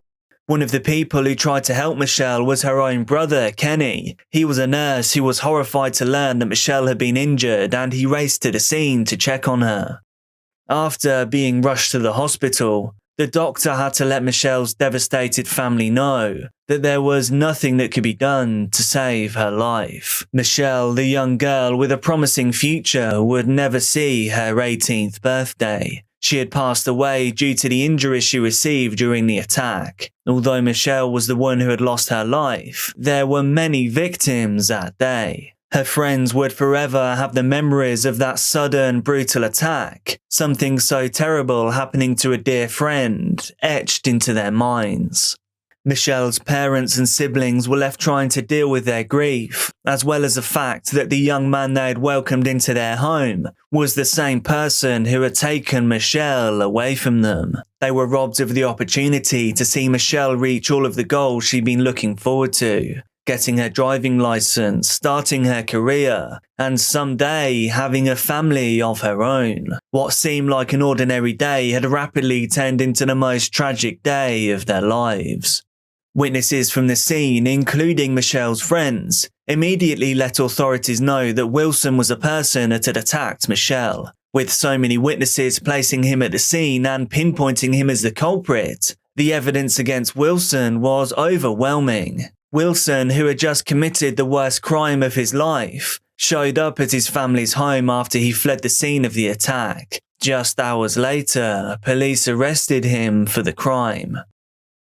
Wilson appeared in court in March of 2009, and with the overwhelming evidence against him, he didn't try to fight the charges. Whilst he didn't deny ending Michelle's life, her family noticed he never once showed any remorse for his actions. The death was also suspected to be premeditated. This was since Wilson had been carrying the 10-inch sharp implement with him, and he was known to be stalking Michelle's whereabouts on the night of her passing. Just as Michelle's family had noticed, the judge in the case also remarked that Wilson hadn't shown any remorse for the crime. The court was made aware of Wilson's past criminal history, a pretty dark history that illustrated his racist views, along with the complete disregard for the safety of schoolchildren in the firework incident. It was clear, even before his attack upon Michelle, that Wilson didn't mind being on the wrong side of the law. As part of a plea bargain, instead of requesting a jury trial, Wilson pled guilty for Michelle's death and he received his sentence in April of 2009. Whilst plea bargains save courts a lot of time and expense since jury trials aren't required, they can often mean more favourable sentences for the alleged criminals. Wilson's guilty plea should have created a small sense of closure for Michelle's family, a family that was still struggling with the loss of their beloved daughter and sister. Instead, the sentence he was given shocked and enraged them. For the vicious attack, Wilson received a life sentence, but he is required to serve a minimum of only 12 years. That meant by the time he would turn 32, he stood a chance of being released from prison. He would be free to live his life, even though he had cut Michelle's life short by many decades. In 2023, after serving 15 years so far for the crime, Wilson's attempt at receiving parole was denied by the Scottish Parole Board, although he has spent some time out of prison as part of a temporary release programme.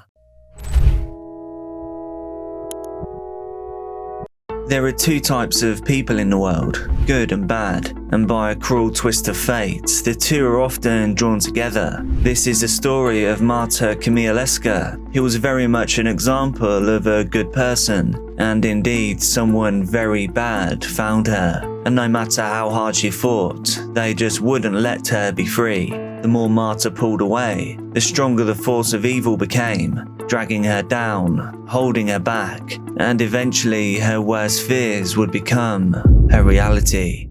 Marta Kamialeska was born in 1990 in Poland. She grew up with her brother and her parents. She was doted on by her mother and adored by her father. Not too much is known about her younger life, but what we do know is that her brother moved to England at some point with his wife and children, and then Marta followed on July the 29th, 2016. She embarked on this new adventure at the time with her new husband, Paweł Kamialeska. The couple settled in a town named Kettering. The town was close to Marta's brother, wife, and their little family. From the outside, Paweł and Marta seemed happy at their new home. Social media posts gathered from Marta's account showed that the couple visited cafes and bars, they frequently went on walks, and they explored the little town of Kettering. In reality though, Marta lived under the thumb of a jealous and oppressive man, a man that used violence to control her. This was a situation that Marta wanted to escape from, and eventually she did. In 2020, she found the strength to escape her wreck of a marriage. A social media post a few years down the road told the public why she stayed so long with Paweł and how much she came to regret it. It read, "One of the worst mistakes a person can make is wasting years of life waiting for another person to change or develop." That's a translation from Polish. She gave her crass BMW-loving husband more chances than he probably deserved, and her family agreed that the relationship went on for far too long. They described Marta as kind, cheerful, smart, hard-working, and exceptional. After her separation from Paweł, she managed to get back on her feet. She even established a new network of friends outside of her ex-husband's influence. She got an exciting new job and even began to see someone new. Her brother's family came to depend on her a lot, the children especially. To their two daughters, Marta was the amazing aunt that they just couldn't live without. They celebrated every event together as a family, and they were looking forward to a lifetime of happiness, spending it all together. Kettering is a small market and industrial town in Northamptonshire, England. It's 67 miles north of London. It's also the location of the United Kingdom's oldest theme park, Wicksteed Park, and it's said that over 15 million people have visited it since its inception nearly 100 years ago. Overall, it didn't seem like a bad place to start over. There were plenty of job opportunities, as well as welcoming communities that accept diverse visitors and new residents. Marta had only been living in Kettering for 4 years before the events in this case unfolded. Paweł Komielewski was obsessed with Marta even after their separation. Their divorce was stalled because it required them both to visit Poland to make it all official. But just because Marta was done with Paweł didn't mean that Paweł was done with Marta. The police reported that he stalked, made threats, and was even violent towards Marta after their relationship had ended. One of his most popular methods of hounding Marta was on social media, publicly. In March of 2021, Paweł posted a photo of Marta along the caption, "This smile will stay with me forever." Marta didn't obviously respond, but the messages must have affected her, given their history. It was evidence of a past that she was trying to gain distance from, distance that Paweł simply refused to give. The few people that he knew described him as self-important and obsessed with maintaining a macho image. He made it a point to show everyone he could that he was a lover of cars, of women, and of boxing. It was obvious on his social media as well. After their separation, Paweł made it a habit of keeping tabs on Marta. He wanted to know who her friends were, where she lived, and what sorts of activities she'd been getting up to without him. He likely knew what gym she worked out at, that she spent a lot of time with her family at the beach, and that she loved music and would listen to it whenever she could. He might have even known about Marta's mother coming to visit in October. He made it his mission to maintain the control that he once held over Marta. In Paweł's mind, he hadn't truly lost her. Since the divorce hadn't been finalized, there was a small hope in his mind that they could eventually get back together. All of this changed though when he learnt about a budding relationship between Marta and a co-worker.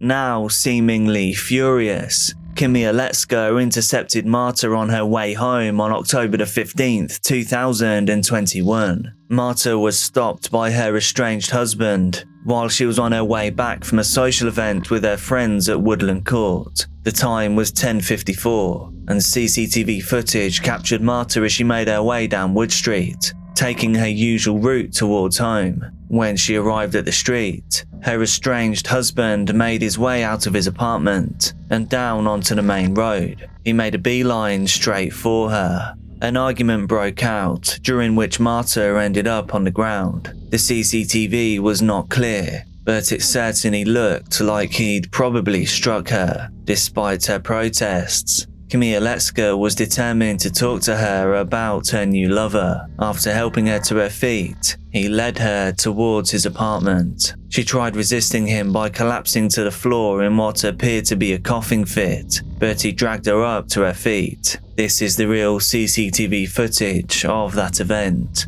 When Marta refused to follow him, he carried her into his apartment with a forceful bear hug, all while he whispered, "Come on now, it's not far." And this was the last time anybody saw Marta alive. Komielewski took a picture of Marta on the floor of his apartment at around 10:56, and then he took another picture of her along with her new boyfriend's chat history. To keep people from looking for her, Paweł sent a few messages with her phone. When she didn't show up at her office the very next morning, her friends from work were immediately worried. However, it was the bogus message that Paweł constructed to impersonate Marta that actually drew the unwanted attention, especially from his sister-in-law. The sister-in-law knew of Marta's past with Paweł, so she immediately went over to his apartment to look for her.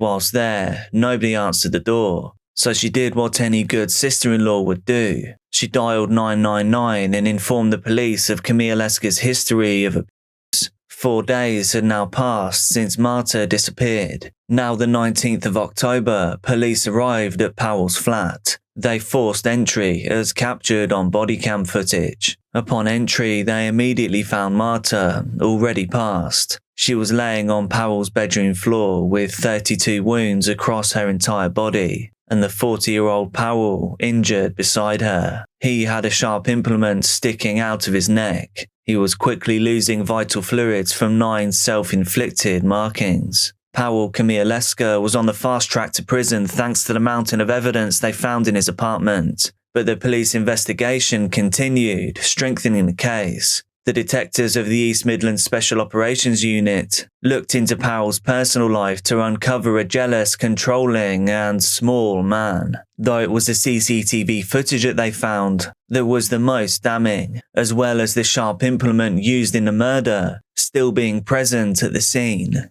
According to a post-mortem examination, Marta's body was covered in 32 different injuries. Over 19 of the 32 were inflicted on the face and neck, and it was these that the examiner determined to be the cause of her death. Marta also received 7 defensive wounds to her right hand, 5 to her shoulder and upper arm, and 1 to the left of her chest. Allegedly, disturbingly, Powell also used the same implement to cut pizza after doing the deed.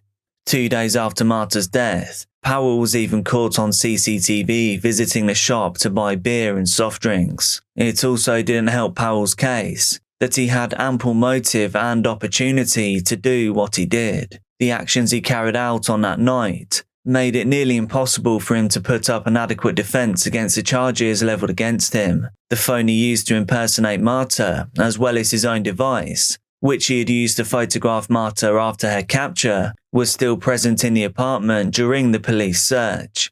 After receiving treatment for his self-inflicted injuries, Powell was sent to jail to wait for his trial on October 21st, 2021. He remained uncooperative during the investigation, even going as far as to deny all previous episodes of physical maltreatment leveled towards Marta. However, the withholding of information did not help him when the trial eventually started. Powell Komialeska's trial began on September 6, 2022. Marta's family had to wait for almost an entire year to see justice. The evidence against Powell was presented to Judge David Herbert, KC. The court and public saw pictures of the scene, the weapon, along with several messages, recordings and photos of Powell threatening Marta. The crowning jewel of the prosecution, though, was the confession that Powell already gave in Crown Court on March 3, 2022. He finally admitted to killing Marta after confronting her about her new lover, but he still denied physically touching her. Marta's family watched from the public gallery as Judge Herbert sentenced Powell Komialeska for ending his estranged wife's time on this earth. They said, "It is clear from the evidence that Marta was scared of you and was frightened that you would end up killing her. Those last moments of her life would have been utterly terrifying as you jabbed her repeatedly. You accept you intended to kill her and must then have watched her die in a pool of her own vital fluids. The only sentence that can be imposed for the offence of murder is life imprisonment, and that is what I impose on you." So, Powell was sentenced to life in prison with a minimum term of 18 years and 4 months. This was reduced to 16 years and 170 days because of the time that he had already spent in custody. Detective Superintendent Joe Banfield, who led the Northants Major Crime Unit, spoke outside the courtroom after the trial. Marta was exceptional. She was full of life, she was kind, cheerful, helpful and smart. You never had to ask her for help. She was always just there for us, whatever we needed. She loved our children and was a fantastic auntie to them both. Marta was definitely a daddy's girl too.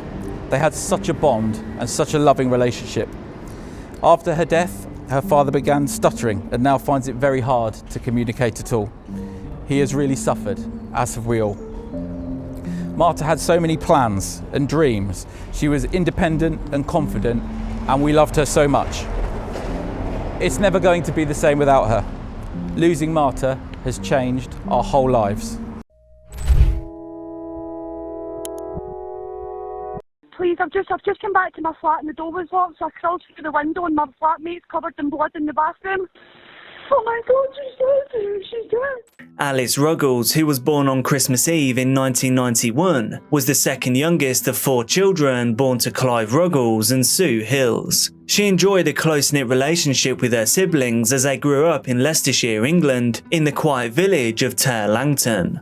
By all accounts, Alice had a pretty idyllic childhood. It was filled with unconditional love from parents and a loving, fun-filled relationship with her siblings. With her quick wit, empathetic nature, as well as her outgoing personality, Alice made friends quickly. Her beautiful smile and joyful personality drew people in towards her. She was comfortable with being in the limelight since she was a natural entertainer. Alice was a young woman who enjoyed performing in school concerts. She had many interests and hobbies, and one of her favourites was fencing. This is a hobby she began doing at 11 years old. Her love of fencing led to spending time on a national fencing circuit, and this even influenced which university she selected at age 18. She attended uni in Northumbria, becoming captain of the fencing club. After graduation, Alice had no trouble finding a job that she loved, and her future really was looking bright. She moved into a flat on Rawling Road in Gateshead. It was a cosy home that she shared with a co-worker. Gateshead is an area known for its cultural diversity. It was an ideal place for a young, vibrant woman like Alice to be. With her natural beauty, sense of humour and friendliness, Alice was bound to attract a fair share of suitors. In October of 2015, Alice entered into a relationship with a man named Treeman or Harry Dillon. Dillon was a soldier based at Penicuik, south of Edinburgh. This was about 120 miles away from where Alice lived. The two enjoyed their first weeks together in an online relationship. This was because, at that point, Dillon was in Afghanistan for the military.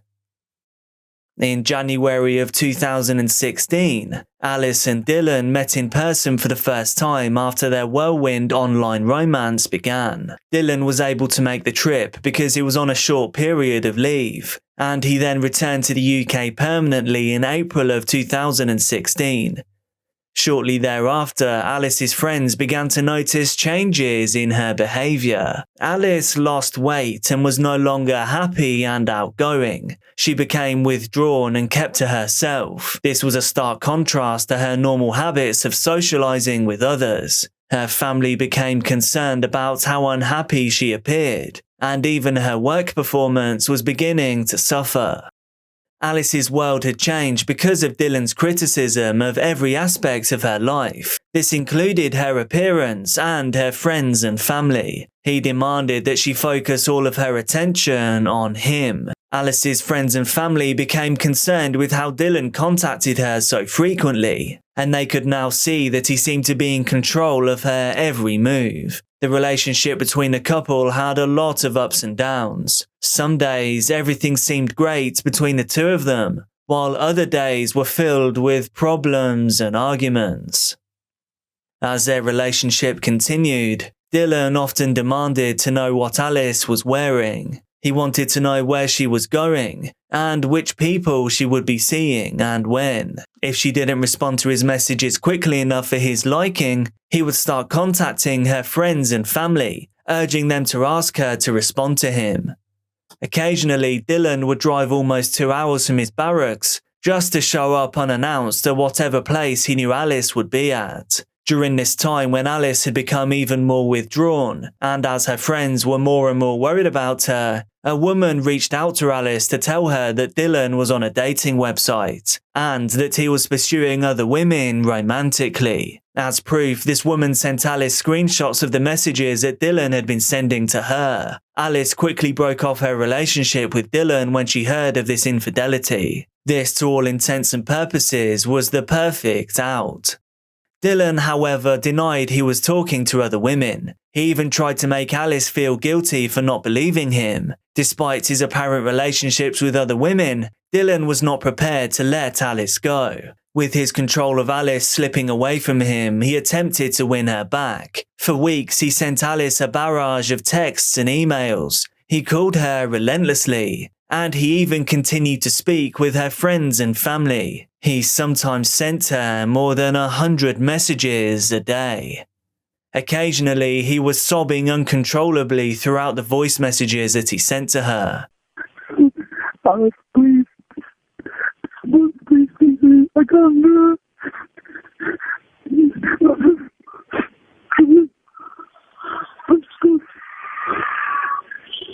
Alice, please call me back. Please. I just want to speak to you. There's nothing else. I don't even know if you're getting these voice messages, but please, can you call me back? Thank you. The tone of his messages often changed quickly. Some were contrite and begging, while others were hostile and menacing. The intent, however, was always the same. Dylan wanted Alice back. No matter how many times he tried to contact her, Alice expressed no interest in rekindling her relationship with her ex-boyfriend. In the beginning, she tried to politely let him know that she had moved on. But after the messages escalated, Alice began ignoring Dylan's calls and texts. His obsession with Alice continued, however. He hacked into her social media accounts. This was so that he could keep track of where she was and who she might be talking with at any given moment. When Dylan learned that Alice had started a new relationship with another man, he tried to sabotage it by contacting her new love interest and lying about her. It's unknown if these lies worked. The stalking continued, however, and on September the 30th of 2016, Dylan went to Alice's home, ringing the doorbell numerous times. When she looked through the peephole and saw him standing there, she decided not to answer. Eventually, though, he went to the back garden of Alice's ground floor flat. He then began knocking on the back window. After opening the curtain, she saw Dylan walking away. He had left behind chocolates and flowers, especially for her. While he made the trip home, he left another message for her. In this message, he said, "After we spoke and you didn't want to speak, well, you didn't want to call me again, so that's why I decided to come down. Give you flowers and chocolates. Now I'm on my way back. If you want to take it, you can take it. If you want to bin it, you can bin it. It's completely up to you. I just wanted to do something just to say I'm sorry and show that I really am sorry. And yeah, that's the least I could have done. But I know you're not going to come out in front of me and speak to me, so that's why I left it there. If you want to speak to me, it'll be good. If you don't, there's nothing I can do. Anyways, sorry for waking you up. Hope you have a good night's sleep. Bye." That scary message prompted Alice to reach out to Northumbria Police. Good evening, Northumbria Police. Chris speaking. How can I help you? Hi there. I just need a bit of advice, really, more than anything. So I split up with my boyfriend about 3 months ago. Since then, I know that he's hacked into my Facebook and also my phone. He's been sending me a lot of messages, even though I've asked him not to contact me, and basically like just messaging my friends and things. And then tonight he's well, I had a knock at my door, and well, he'd sent me a message saying I've been in the garden since 5. I had a knock at my door, and then when I went and I've got like a little, you know, the thing that you can look through. And there was no one there, and then it happened again 2 or 3 times. And then he's come round the back, knocked on my bedroom window at the back of my flat, it's the ground floor flat. He's been outside and he's like left some flowers and chocolates on the like outside windowsill, and like he walked off. He's not done anything, but I'm concerned. I've been putting off, like my friends have been telling me to call the police. I've been putting it off, but I just feel a bit like shaken up tonight. So well, it can be classed as harassment. Yeah. Which is a crime. Yeah.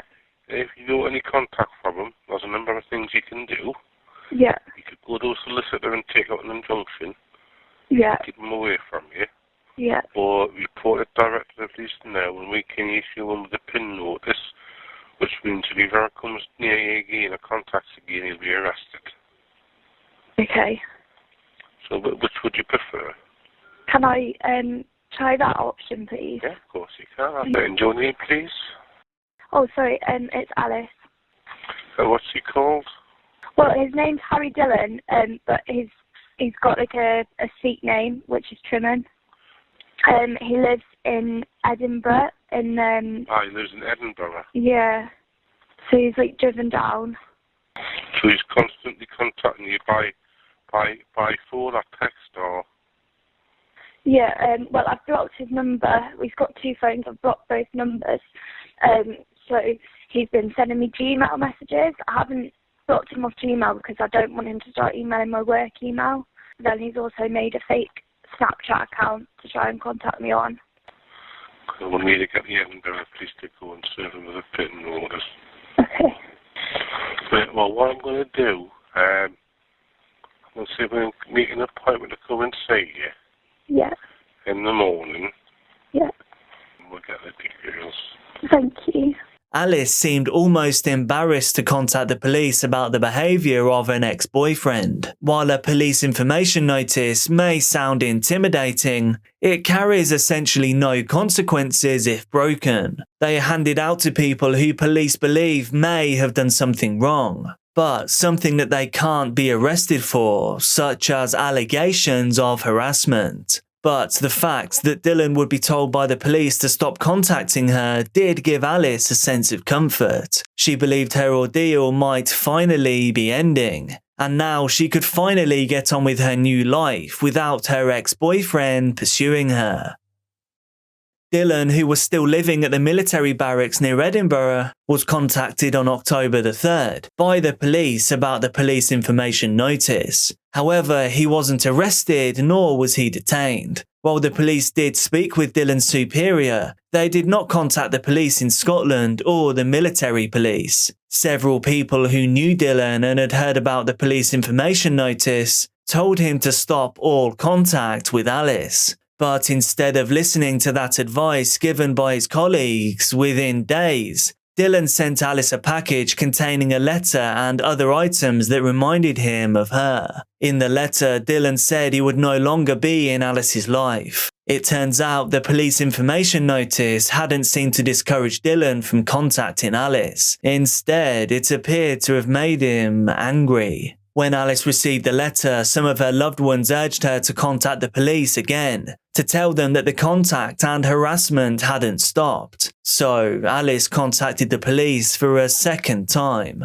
Sorry, good evening, Northumbria Police. Jeff speaking. How can I help? Hi there. I've been in touch with the police. Somebody's been issued with a pin so that they can't contact me. However, I've had a letter off them. So you're reporting like the breach of the pin? Yeah. Who was it from? Harry Dillon. What was the content of the letter? Was he... So pictures of me and him, because he's my ex-boyfriend, so like a notebook that I'd sent him when we were together and a letter. Okay, what was the nature of it? Was it like threatening or was it harassing? Or... No, not threatening. It's just saying that he knows I called the police on him and he's had everything confiscated and all he has to himself is a pen and paper and an iPod, and explaining why he came down last Friday. And then it says at the bottom he won't contact me, this will be the last I hear from him, but he's said that a lot of times and he never does seem to stop. So do you want to call back to discuss this? Yeah, what's usually what happens with it? Okay, well, I'll let them know you want someone to contact you back, just to discuss what can be done. Okay. Will it be the police officer that's been dealing with my case? I can't guarantee who it'll be. I'll let them know you've got your pin notice there, so it's going into a breach of it. Okay. Is there best time to phone you back? Any time really will be fine. The police call handler asked Alice to determine whether she wanted the police to arrest Dylan. This was instead of automatically arresting him for contacting her again, even after he had disregarded the instructions of the police information notice. Trying to be a nice person and not wanting to ruin Dylan's career, Alice said that she didn't want to have him arrested. She later made a comment to a loved one that she was palmed off by the authorities. Alice was frightened and convinced that Dylan would continue to stalk her. She thought there was nothing anyone could do to prevent it. To try and protect herself, Alice began taking precautions. She would have a work colleague drive her home every day, and then she would lock her door as soon as she entered her flat. On October the 12th, 2016, Dylan made the long drive to Alice's flat and parked near it, sitting there. He was simply biding his time until she returned. As he sat, he sent messages to another woman he was trying to meet up with later that same night. After Alice had returned, Dylan entered her flat by breaking into her rear window at around 6 p.m. He grabbed a sharp implement from her kitchen and cornered Alice in the bathroom. Alice fought valiantly for her life against this trained soldier, but ultimately Dylan used the sharp implement against Alice, and there in her own flat she drew her final breath. An amazing and promising life cut short in an instant. Dylan fled from the scene and Alice was found deceased a short time later by her flatmate Maxine. Maxine immediately contacted the Northumbria police to tell them what had happened to Alice. This is part of that real call. Please, I've just come back to my flat and the door was locked, so I crawled through the window and my flatmate's covered in blood in the bathroom. Is she breathing? I don't know, I can't look, I'm sorry. Okay, try and stay calm. Alice! Alice! Alice! Oh my God, she's dead. And yet the door was open? No, it wasn't open, it was locked and I've crawled through my window that was open in the back door and she's lying covered in blood, she's blue. Can you have a look and see if she's breathing for the ambulance? She's not. She's not breathing? No, she looks, no. Where's the blood from? It's everywhere, I don't know, her leg looks broken, everything. Say that again, sorry. Her leg looks broken, everything, I don't know. Alice! How much blood is there? There's lots, it's everywhere. It looks like she was in the shower, everything's been knocked over, it looks like she's been attacked. Please help. Things have been tipped over in the bathroom? Yes, and everything looks a mess, like she's not breathing, she's actually blue, please. I knew this was coming, her ex is an absolute psychopath. Say that again, sorry. She put in a complaint in about her ex and she phoned 101 at the weekend to report that she's trying to get in contact and he says we're going to do nothing, now this has happened. Right, who tried to contact her at the weekend? No, she's contacted 101 because she put in a statement about him 2 weeks ago. And about who? Her ex-boyfriend, Harry Dillon. Right, so she been having problems with her ex? Yes. So do you think that's what it is? Yeah, I can hear the police are coming.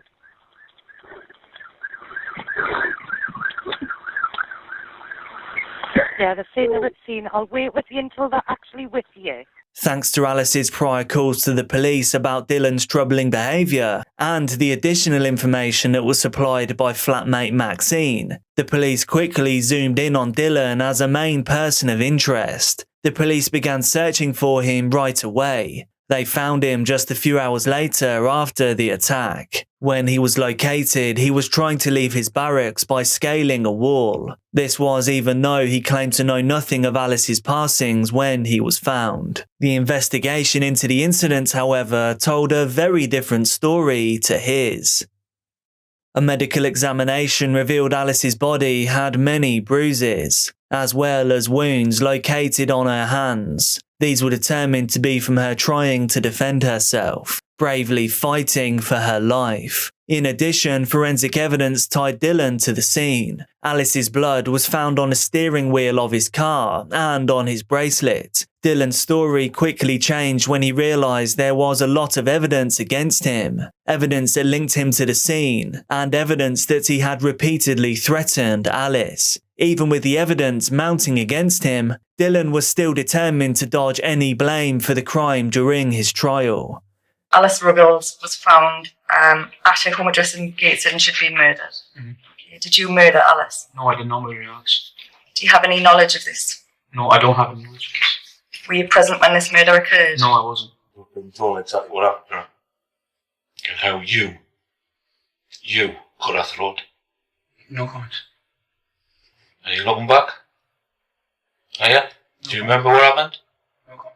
Do you remember what you did? Do you remember how bad it was? Do you remember the blood spraying?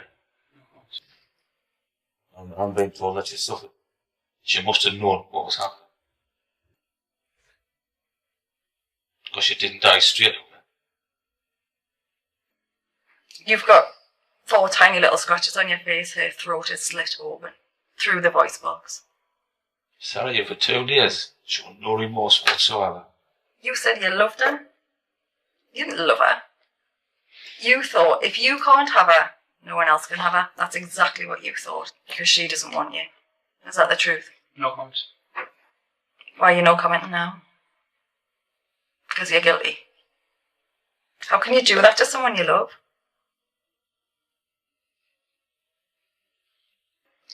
Because you're jealous, possessive, controlling, stalker, murderer. He concocted an unlikely scenario to avoid spending any time in prison. He said that she threatened him with a sharp implement, and she was therefore accidentally cut by it when they were arguing. But the forensic evidence did not support Dylan's versions of the events, especially when it was factored in that he was much taller and heavier than she was. It was also determined that Alice had 24 injuries on her body. Further evidence showed Dylan's footmark on the bathroom door. This was an indication that he had fought his way into the bathroom where Alice was hiding from him. In his court trial, Dylan did not display any emotion about Alice's passing. Other evidence came to light which cast doubt on Dylan's tale. It came out during the trial that he had driven to Alice's house on October the 10th, and whilst there he had taken a picture of the bathroom window at the back of her flat. That showed the jury that he had ill intent towards Alice, and that he had planned his actions ahead of time. The jury also learned that Alice wasn't the first person that Dylan had stalked and verbally harassed. Before he began dating Alice, he dated a woman named Nico Nemeth. When she broke things off with him, he tracked her down. He spat at her and called her degrading names. The police were subsequently notified, and Dylan received a restraining order. This required him to stay away from Nemeth for 1 year. Unfortunately, Alice had known nothing about Dylan's inability to move on. His romantic relationships ended, but he refused to accept it. Alice didn't know that Dylan had handled rejection so badly in the past that another woman was forced to protect herself against him.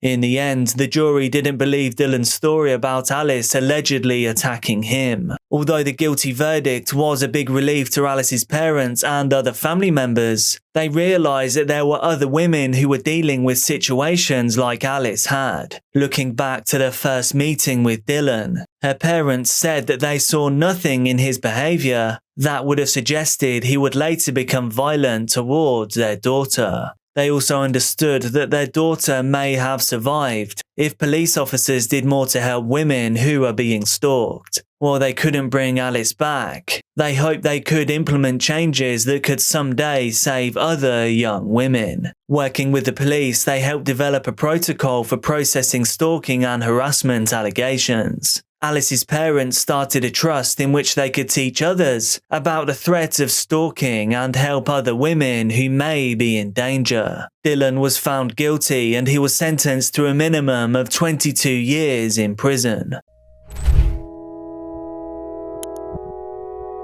Some people think that they are above the law.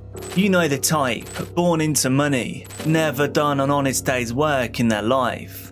A spoilt toddler that has grown in years but not in behaviour. Some people believe they can get away with anything, but in the case of Yardley Love, will consequences finally come knocking at her assailant's door? Or will he simply walk free?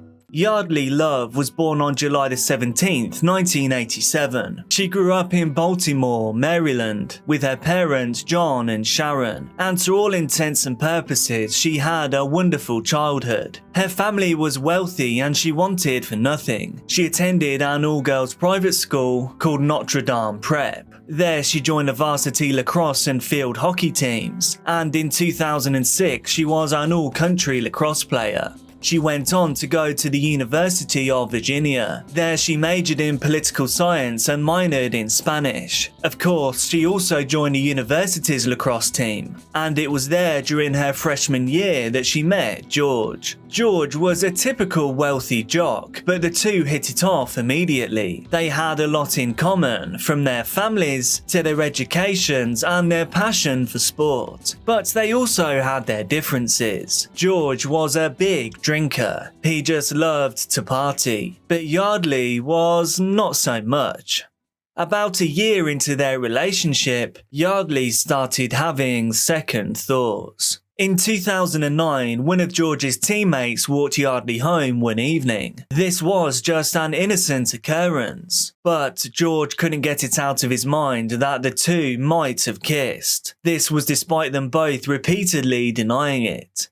One night, George broke into the teammate's home, and there he attacked him viciously whilst he was sleeping. Eventually though, the boys talked it out, and the next day they assured their coach that everything was fine. A few months later, in the spring of 2010, both Yardley and George's teams won their games, so they obviously celebrated with a party. During this, for some reason, George jumped on top of Yardley and started choking her. He was so violent towards her that her friends had to physically rescue her, and then that evening they drove her home to Baltimore, and that is when she told her friends that their relationship was over. Yardley was done with George's aggressiveness, with his impulsiveness and his total lack of empathy. Yardley was done. On May the 1st, 2010, George's team won the final game of the season. There was a celebration party and everyone was there. This included Yardley. Following the breakup, George didn't speak to her very much, but he would join in conversations every now and then, and everything looked normal from afar. But in reality, nothing about this situation was normal at all. The party wound down and Yardley went home. At 2:15 a.m, her roommate returned to their off-campus home. Strangely, it appeared as though someone had broken into Yardley's bedroom. As the friend entered the room, she saw her sleeping in a very strange position on the bed. Just how drunk could she be, she thought. The friend went to wake Yardley up, but she realised something was very wrong. She had a red substance mixed in with her hair. Her right eye had been blackened. And as hard as the friend shook her, Yardley just wouldn't wake up. Now terrified, the roommate called 911. She told the operator that her roommate must have suffered an alcohol overdose. She didn't know how Yardley had gotten into this state, but she also couldn't fathom that someone would do this to her. When the paramedics arrived on the scene, they did everything they could to revive Yardley. But it was simply too late. At 2:47 a.m, Yardley Love was pronounced dead. 6 minutes later, homicide investigator Lisa Reeves arrived at the scene. By 4 a.m, she already had her person of interest. All that Lisa needed to do was talk to the people who knew Yardley to truly understand her relationship with George. Nobody knew what their last conversation was about or when it had taken place, but Yardley's friends knew that she'd been trying to leave for a while. But still, she kept going back to George, and George never changed his violent behaviour. Everybody watched the relationship and people were really troubled by it, but nobody knew what they could do to change things. Yardley had ended their relationship for the last time just 9 days before her murder. Lisa knew that she needed to speak to George before sunrise. George Wesley Hughley V was born on September 17th, 1987 in Washington, D.C. His father was the heir to a fortune, and George was born with a silver spoon in his mouth, so to speak. He went from private school to an all-boys high school. There he became an All-American lacrosse player and a quarterback for the school's football team. When he enrolled at the University of Virginia, he joined their lacrosse team. But within just 1 semester, he had become the class clown. He just wasn't taking anything seriously anymore. In 2008, he was arrested for stumbling drunk into a busy road when an officer told him to get a ride home unless he wanted to come to the police station. He shouted bigoted and discriminatory comments at her, and then he screamed, "I'll kill you. I'll kill all of y'all. I'm not going to jail." He became more aggressive, more physical toward me, started calling me several other terms that I'm not going to state now. Officer R.L. Moss with the Lexington Police Department had to use a taser on Hughley. He ended up being tasered and driven to the police station. There, with his parents' cash, he bought himself a lawyer. The lawyer stated he was too drunk to remember insulting the police officer. However, afterwards at school, he would brag left, right and centre about the incident, quoting every nasty little detail. Somehow he managed to not get expelled. Perhaps if he did, he never would have met Yardley Love. Lisa knocked at George's door just minutes away from Yardley's apartment. She was dressed in civilian clothing and said nothing about Yardley's death. She told George that she was conducting an investigation and she thought that he would be useful. Therefore, she invited him to the sheriff's office. George came willingly, but he did put on a show for being woken up so early in the morning. Inside of the car, Lisa noticed scratches and bruises on George's hands. This confirmed further that he was the main suspect. So when the interrogation began, Lisa cut to the chase. Just so you know, I don't have any arrest warrants for you, okay? However, I am investigating a case, all right, and you are being detained, which means right now you're not free to leave, okay? So I want to talk to you about this to find out, you know, what's going on. You know what I'm saying? Does that make sense to you? Yeah. So before I want to talk to you, I want to make sure you do understand your rights, okay? And that way I can explain to you what's going on and all that good stuff. Do you understand? You understand that? Okay. Today's date is May the 3rd, 2010. All right, your first name is George? Yes. G-E-O-R. And your middle name? Is Wesley. How you spell that? W-E-S-L-E-Y. And spelling of your last name? H-U-G-U. G-U-E-L-Y. I've already told you who I am, Lisa Reeves, and this is Ed Pratcher. He's also a detective at the Charles Police Department. Okay. All right. What I might do, might take a little few notes here and stuff as I'm talking to you. Lisa cleverly and quickly built a rapport with George. She made him feel safe being in the room with her. Before long, he signed the Miranda rights and started talking with no lawyer present. George explained that he had gone to the bar that evening for the party before going over to talk to Yardley. Just so you know, I don't have any arrest warrants for you, okay? However, I am investigating a case, all right, and you are being detained, which means right now you're not free to leave, okay? So I want to talk to you about this to find out, you know, what's going on. You know what I'm saying? Does that make sense to you? Yeah. So before I want to talk to you, I want to make sure you do understand your rights, okay? And that way I can explain to you what's going on and all that good stuff. Do you understand? You understand that? Okay. Today's date is May the 3rd, 2010. All right, your first name is George? Yes. G-E-O-R. And your middle name? Is Wesley. How you spell that? W-E-S-L-E-Y. And spelling of your last name? H-U-G-U. G-U-E-L-Y. I've already told you who I am, Lisa Reeves, and this is Ed Pratcher. He's also a detective at the Charles Police Department. Okay. All right.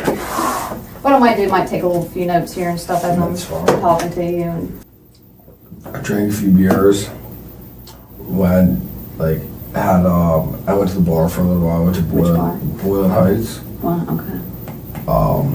Then I went over to talk to Yardley. And who's Yardley? Yardley is my former girlfriend. Okay. Which this whole thing's about, which I understand.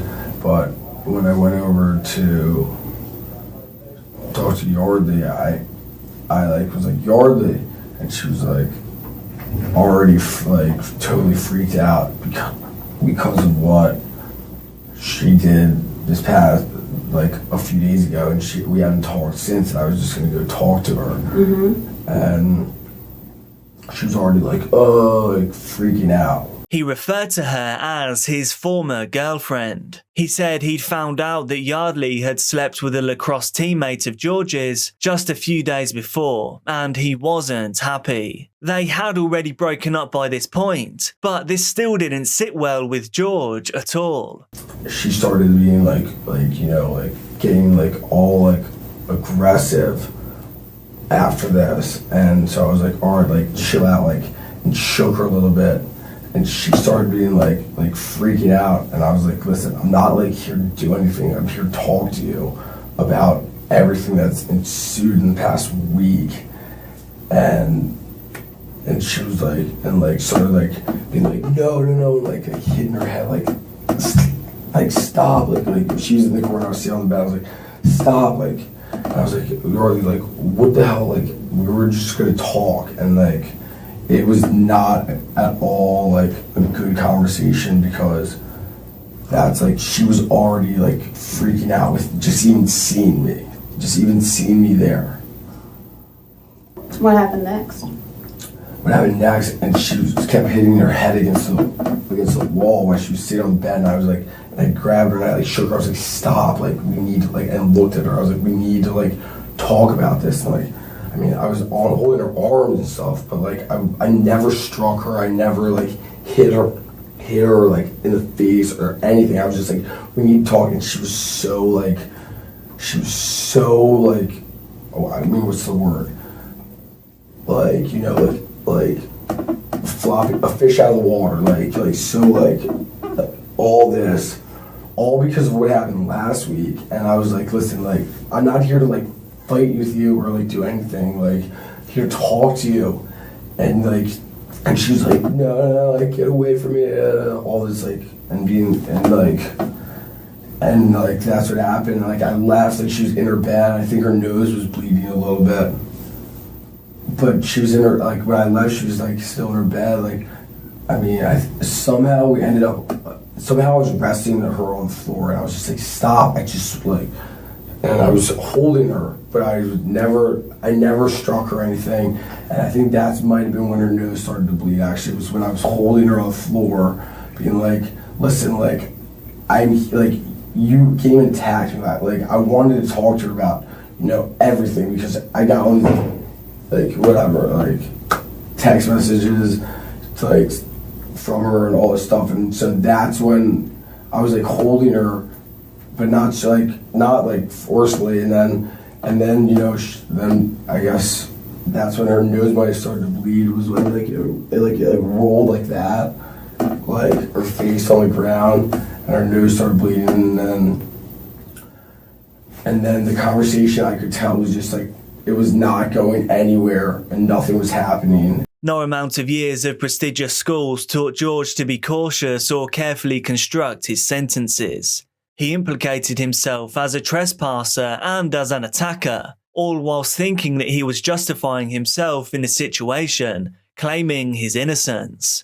Now Lisa could start adding pressure onto George, leading him to contradict his previous statements, and she drew him into a corner for a full confession. George claimed that he stepped easily into her house as the front door was open. Then he said he walked into her bedroom too, as her door was unlocked. This obviously contradicts the signs of a break-in at the scene. He went on to confess kicking open her locked bedroom door.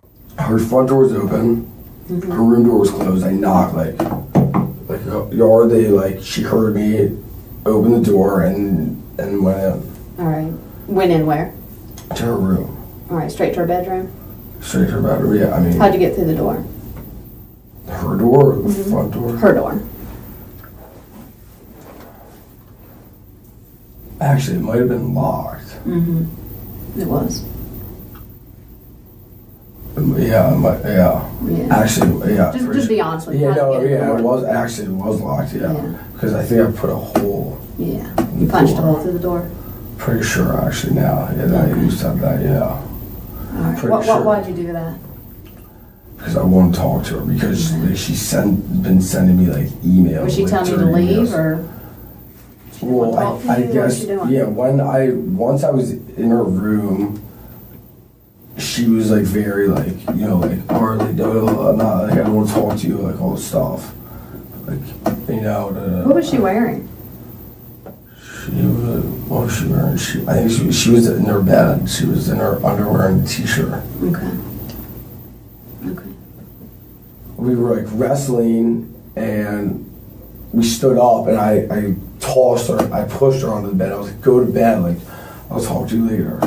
I'm like, I didn't like throw her, but like, we were like standing up at this point after we were wrestling on the ground.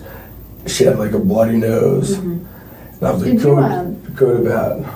Okay. And you kind of tossed her on the bed and you left? Yeah. Okay. Did you go back and check on her at any point? No, I did not. Okay. Did you touch her neck area at all? Did you choke her at one point? I may have grabbed her a little bit by the neck when we were like, but I never like strangled her. Okay. But I mean, during the whole like commotion, you know, like I might have grabbed her neck, but I never was like strangling her. Okay. All right.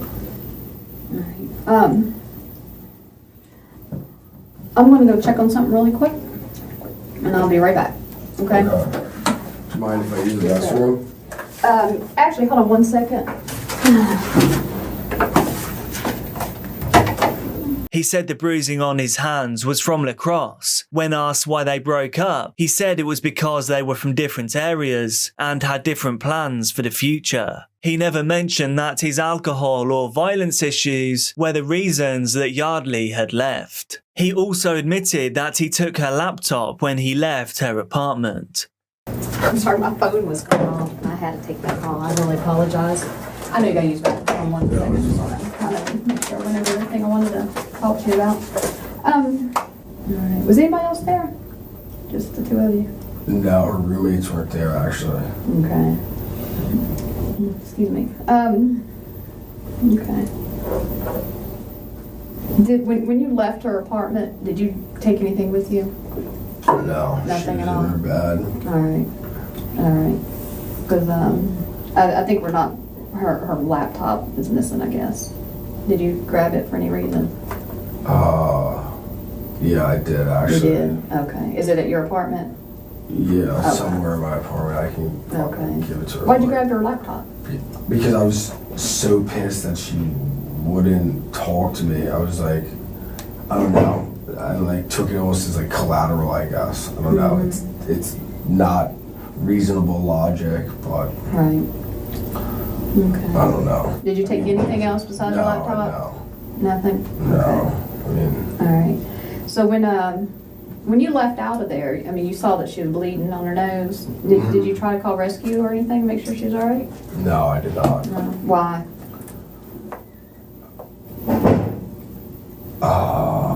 I didn't think it was like I didn't think that she was like in need of like going to the emergency room. She just got a blood. What do you think that? I don't know. I mean, Did you say when you were, and correct me if I'm wrong, when you were shaking her head was hitting the wall? Well, that was in the beginning. That was initially when I walked in. Like she was like up in the corner, like get out of here, like you know, like this. Mm-hmm.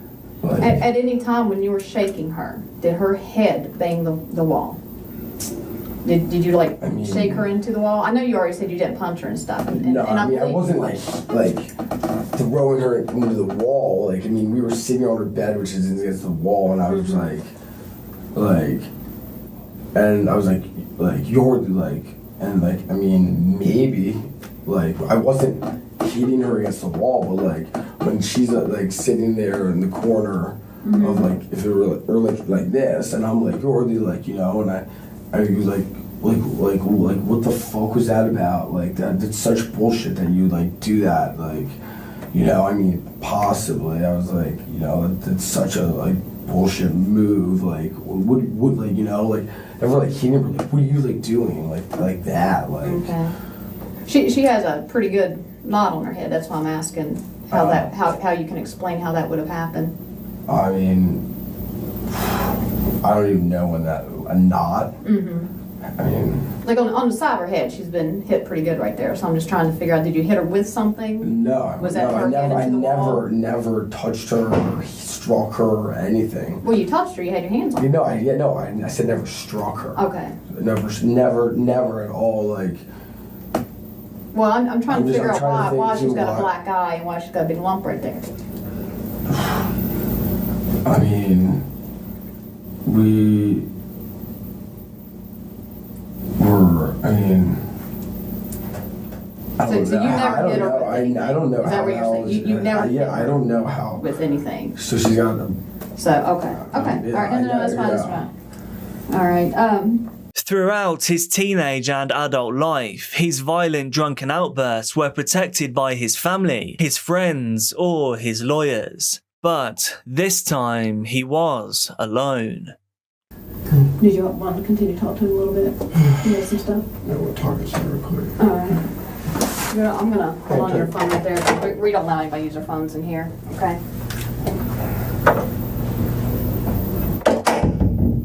All right, good enough. Well, I have to tell you something. She's dead. You killed her, George. You killed her. She's dead? I think you knew that already. No, I did not.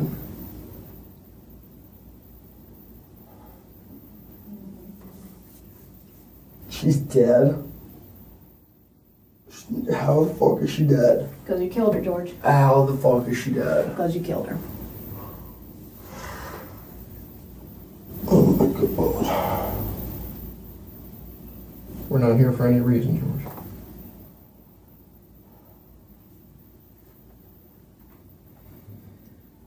She's dead? Yes. She's dead? Yes. She's dead? She's dead. How? How? I already told you how. You already told us how as well. How is she dead? You just told us.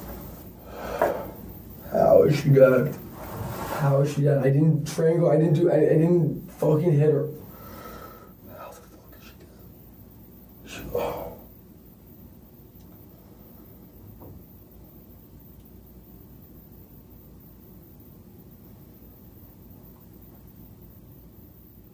I don't even know,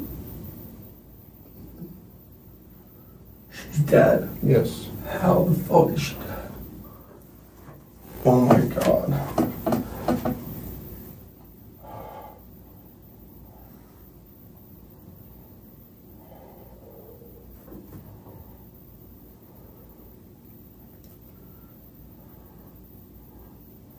We're serious, George.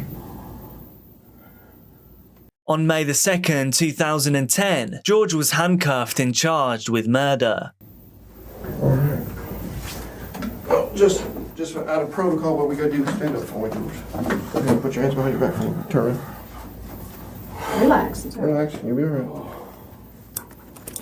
Tell me she's not dead. Tell me she's not dead, though, please. You have to be lying to me. Tell me you're lying to me. Tell me you're lying to me. How is she dead? I'm not lying to you. How is she dead? How? What did she die from? Well, we're gonna find that out. What did she die from? We're gonna find out. I can't make that determination. Sir. Either the head trauma or asphyxiation. There was no asphyxiation. Okay. Oh my god, oh my god, oh my god, oh my god. So, I don't believe it. I don't believe it. I don't believe it. You just came in and said you were filing an assault charge, which makes sense, but that doesn't even make sense. It doesn't even make sense. Wait! No way! When he finally relaxed and reality kicked in, he asked the multi-million-dollar question. Okay, what do I do now? George went on trial on February the 6th, 2012. During his trial, the prosecution presented their case. On that fateful day, George had joined his father and a few friends for a round of golf at the Wintergreen Resort. His roommate said he had seen him drinking beer at 10 a.m. and that he was starting to get a little bit drunk. He went for dinner with family members and then he continued to drink beers in his apartment. By 11 p.m, the roommate said that he was now really drunk. When he walked into Yardley's apartment sometime after 11:15 p.m, she was alone in her bedroom. George then kicked in the bedroom door. A fourth-year biology student who lived in the apartment below testified to hearing arguing and loud banging, and then she heard silence.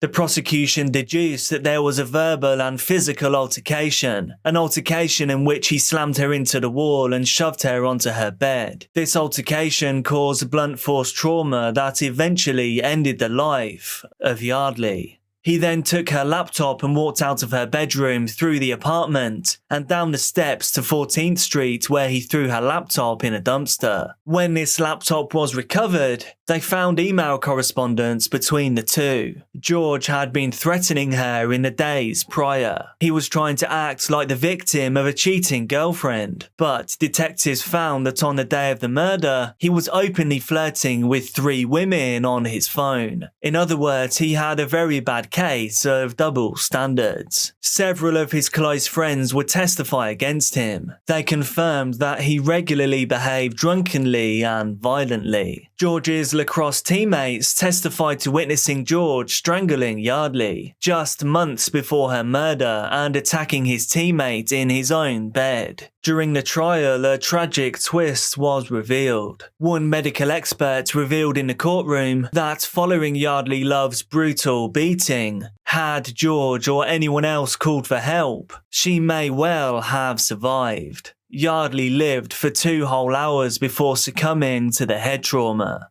Had George called an ambulance, Yardley could well still be alive today. George's defense attorney only had one argument. This was that George never went to Yardley's place with the intent to kill. It was simply a tragic accident that made a reality through his alcohol consumption. They also argued that George wasn't aware of any fatal injury until he was interrogated. However, this story didn't work with the jury. George Hughley V was found guilty of second-degree murder. He was sentenced to 26 years behind bars. George's lawyer pleaded for the sentence to be halved. The judge, like the jury, was having none of it. However, he did reduce it minimally to just 23 years. Breakups are tough. There is no getting around that fact. Sure, sometimes you may get back together, but you have to be fully accepting that your ex may want to go their separate ways. Free to live a new life that just doesn't have you in it. But what happens when someone just can't let it go? If they can't have them, nobody can. Emma Jane Walker was born on March 20th, 2000 to parents Jill and Mark Walker. She was a long-awaited blessing. They had always wanted a baby girl, and they always knew that they would call her Emma. Emma grew up in Knoxville, Tennessee with her little brother named Evan. She was a loving and well-loved young person. From her freshman year at Central High School, she joined the cheerleading team. Emma really took cheerleading seriously. She didn't just like doing it, it was a passion, and she was great at it. She loved being part of a team and she loved football games. On the sidelines cheering for the Bobcats was where 14-year-old Emma caught the eye of wide receiver number 8, Riley Gall. Riley was a junior in high school who was raised by his mother and his grandparents. Despite living in a city where Friday night football was everything, Riley really wasn't your classic jock. He was a funny and intelligent young man, someone who loved to play video games, and he really did have a nerdy side. When him and Emma eventually started dating, her parents were pleased. He was someone that Mark and Jill thought was a great fit for their daughter. He was very likable. He was well-mannered and a nice-looking young man. Soon, her social media accounts were filled with pictures of them paddleboarding together, embracing and taking silly selfies. They seemed from the outside like the perfect pair, but Emma's friends and family soon realised that Riley had a dark side. Behind closed doors, Riley wasn't as perfect as he first appeared. He got more possessive and clingy towards Emma. He wouldn't let her do certain things, not wanting Emma to hang out with anyone but him. He also would comment on what Emma wore, dictating on what she could and couldn't put on. Their 2-year relationship was nothing short of tumultuous. Emma and Riley would often have dramatic fights and would frequently break up. Riley took to social media, sending Emma horrible messages on Snapchat, such as, "I hate you, I hate everything about you, and you're the biggest bitch I've ever come into contact with. You're dead to me, I'll check the obituary." But teenage love is fickle, and as quickly as they'd break up, they would then get back together with Riley love-bombing her. Parents Mark and Jill, however, were now less than impressed. Emma had shown them some of these vile messages. They immediately banned Riley from their home and took away Emma's cell phone. They'd seen a change in their daughter when she was with Riley, and this change wasn't a good one. In their eyes, he wasn't right for Emma.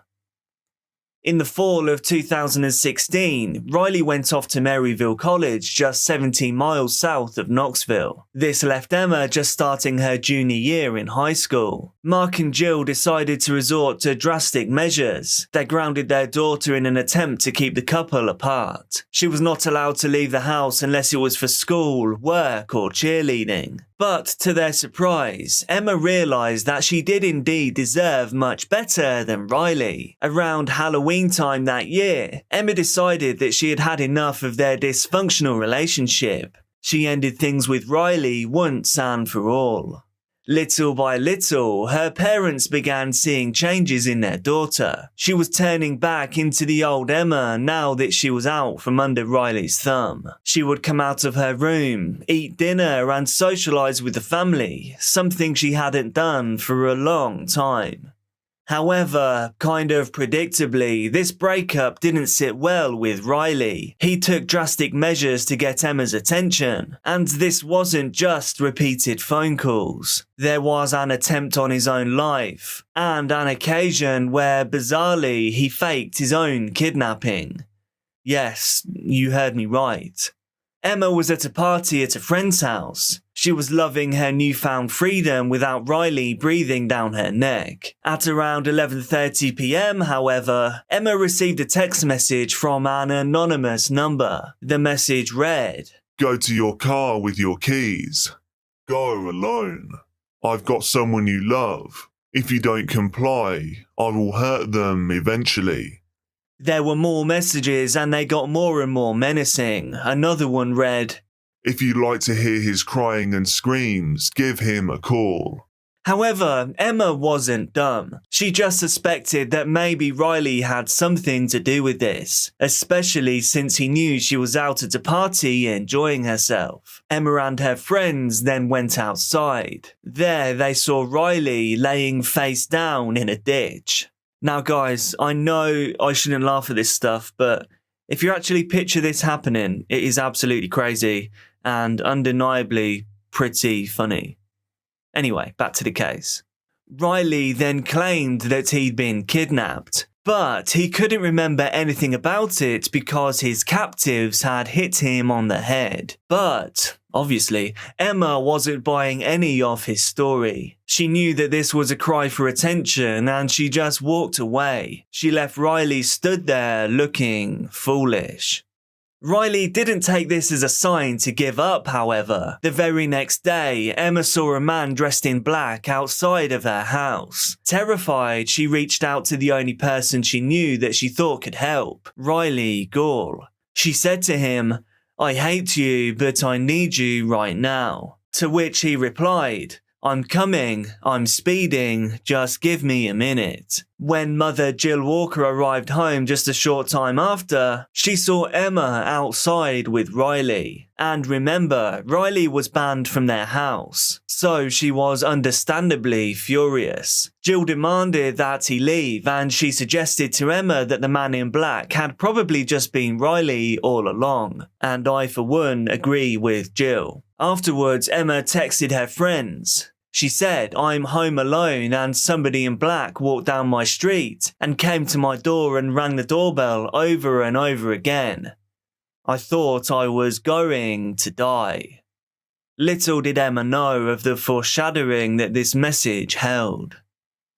The following day, November the 20th, Emma went to her Sunday shift at a supermarket in town. Her parents followed her to work and back to ensure that she was safe. They did this because Riley had a history of waiting around for her in the parking lot. Apparently, he would just wait outside for hours. But on this occasion, he didn't. And later that night, things seemed to go back to normal at the Walker household. Emma texted her friend about a homework assignment. Then she went to bed a little after midnight. Sadly, this was the last time that her parents would ever see her alive.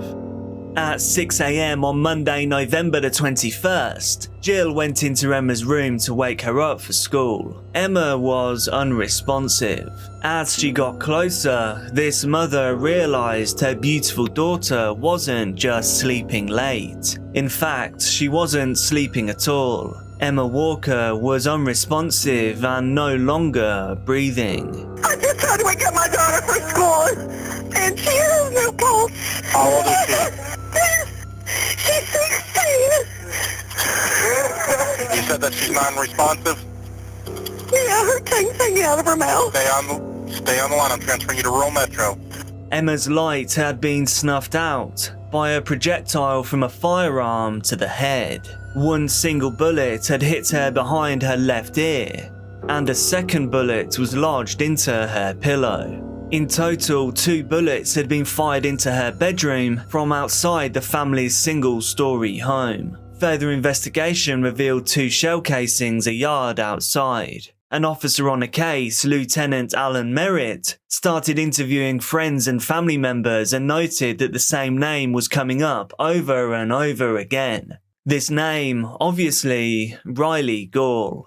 Meanwhile, Riley was busy posting on Facebook and Twitter about Emma's passing. "Rest easy now, sweetheart," he wrote in one tweet, and "I love you forever and always" in another. Despite Riley's performative posts, investigators quickly brought him in for questioning. Detective James Hurst said, "When I first met him, I thought he might have been a grieving boyfriend. But when we got into the interview room and sat down, I felt like there was a dark side. He didn't have a whole lot of passion or concern." Before we get started, I understand you're not under arrest right now. You came down on your free with your granddad and your mom.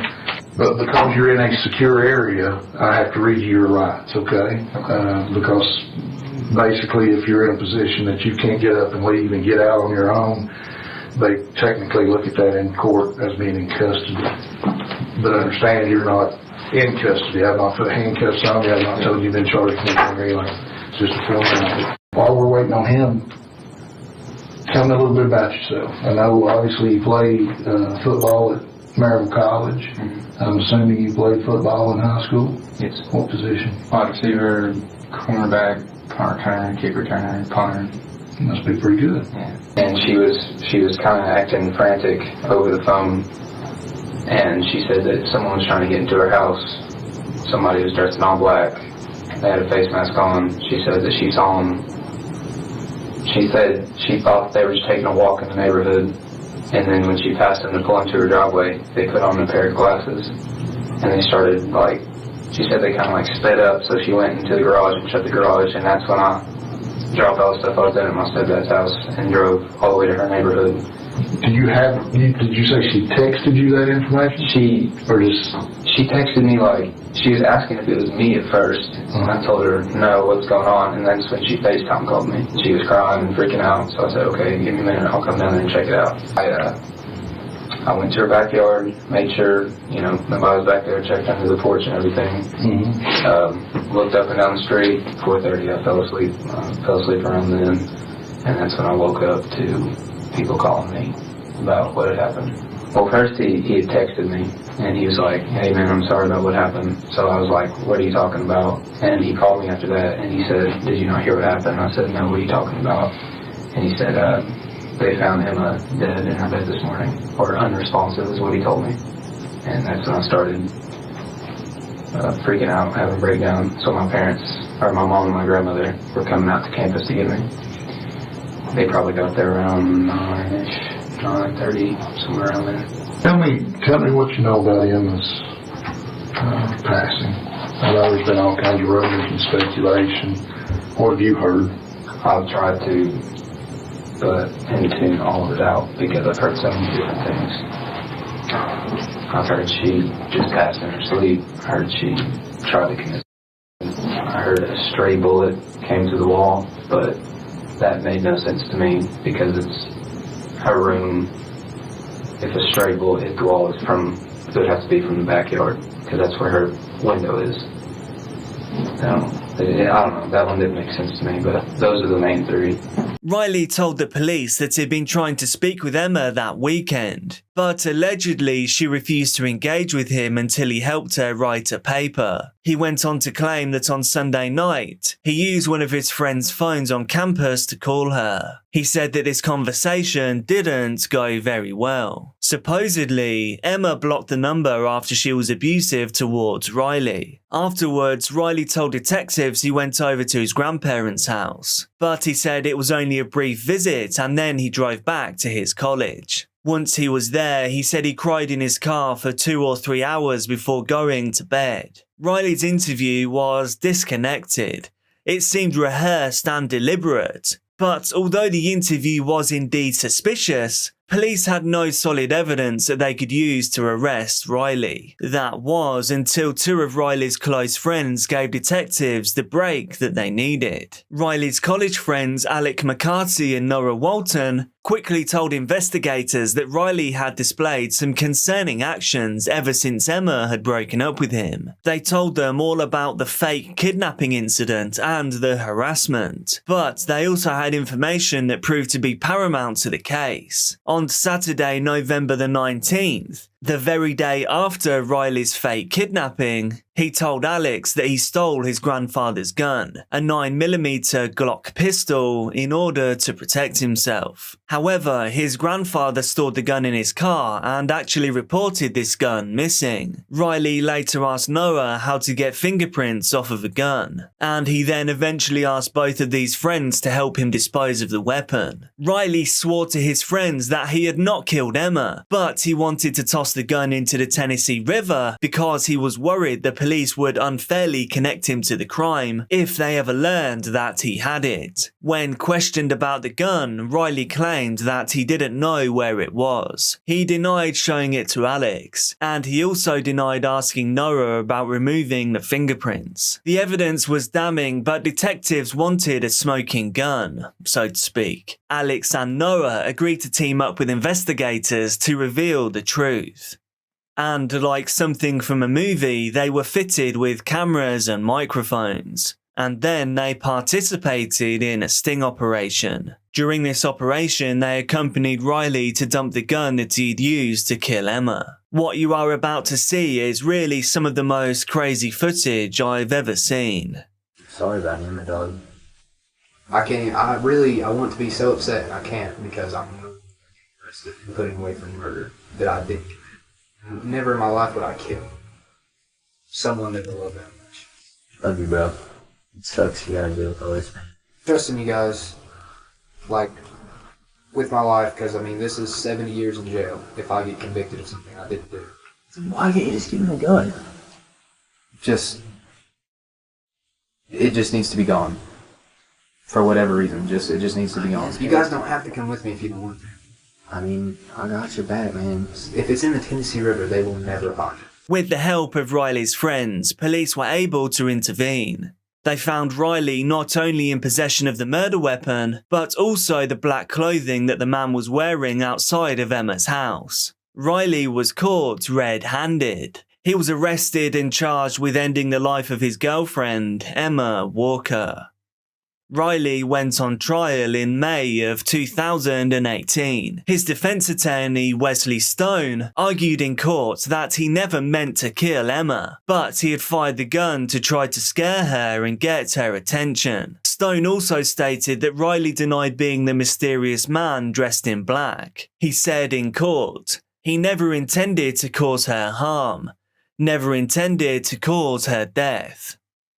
After just 5 hours of deliberation, jurors found Riley guilty of first-degree homicide as well as stalking, theft, reckless endangerment, and being in possession of a firearm during a dangerous felony. In the state of Tennessee, a first-degree murder conviction carries an automatic life sentence. However, Riley's sentence allows a possibility of parole after 51 years. The sentence imposed for the additional convictions adds up to a little more than a decade. However, these sentences will run at the same time as the life sentence. Essentially, they are purely symbolic. At his sentencing hearing, Riley told Emma's family that he wanted to scare her. I never meant to take Emma's life. Words that obviously offered no comfort to those that loved Emma so dearly. Montgomery County 911, where's your emergency? I just stabbed myself and I killed my 2 children.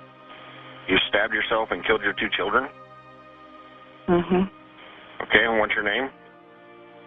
Brandy Worley. Jason Worley married the love of his life, Brandy, in 2009. He was a software engineer and a self-proclaimed geek. Brandy was a free spirit and a great mom to their 2 kids, 7-year-old Tyler and 3-year-old Charlie. The family lived in Darlington, Indiana, and were as happy as any family could be. Or at least that's what it looked like from the outside.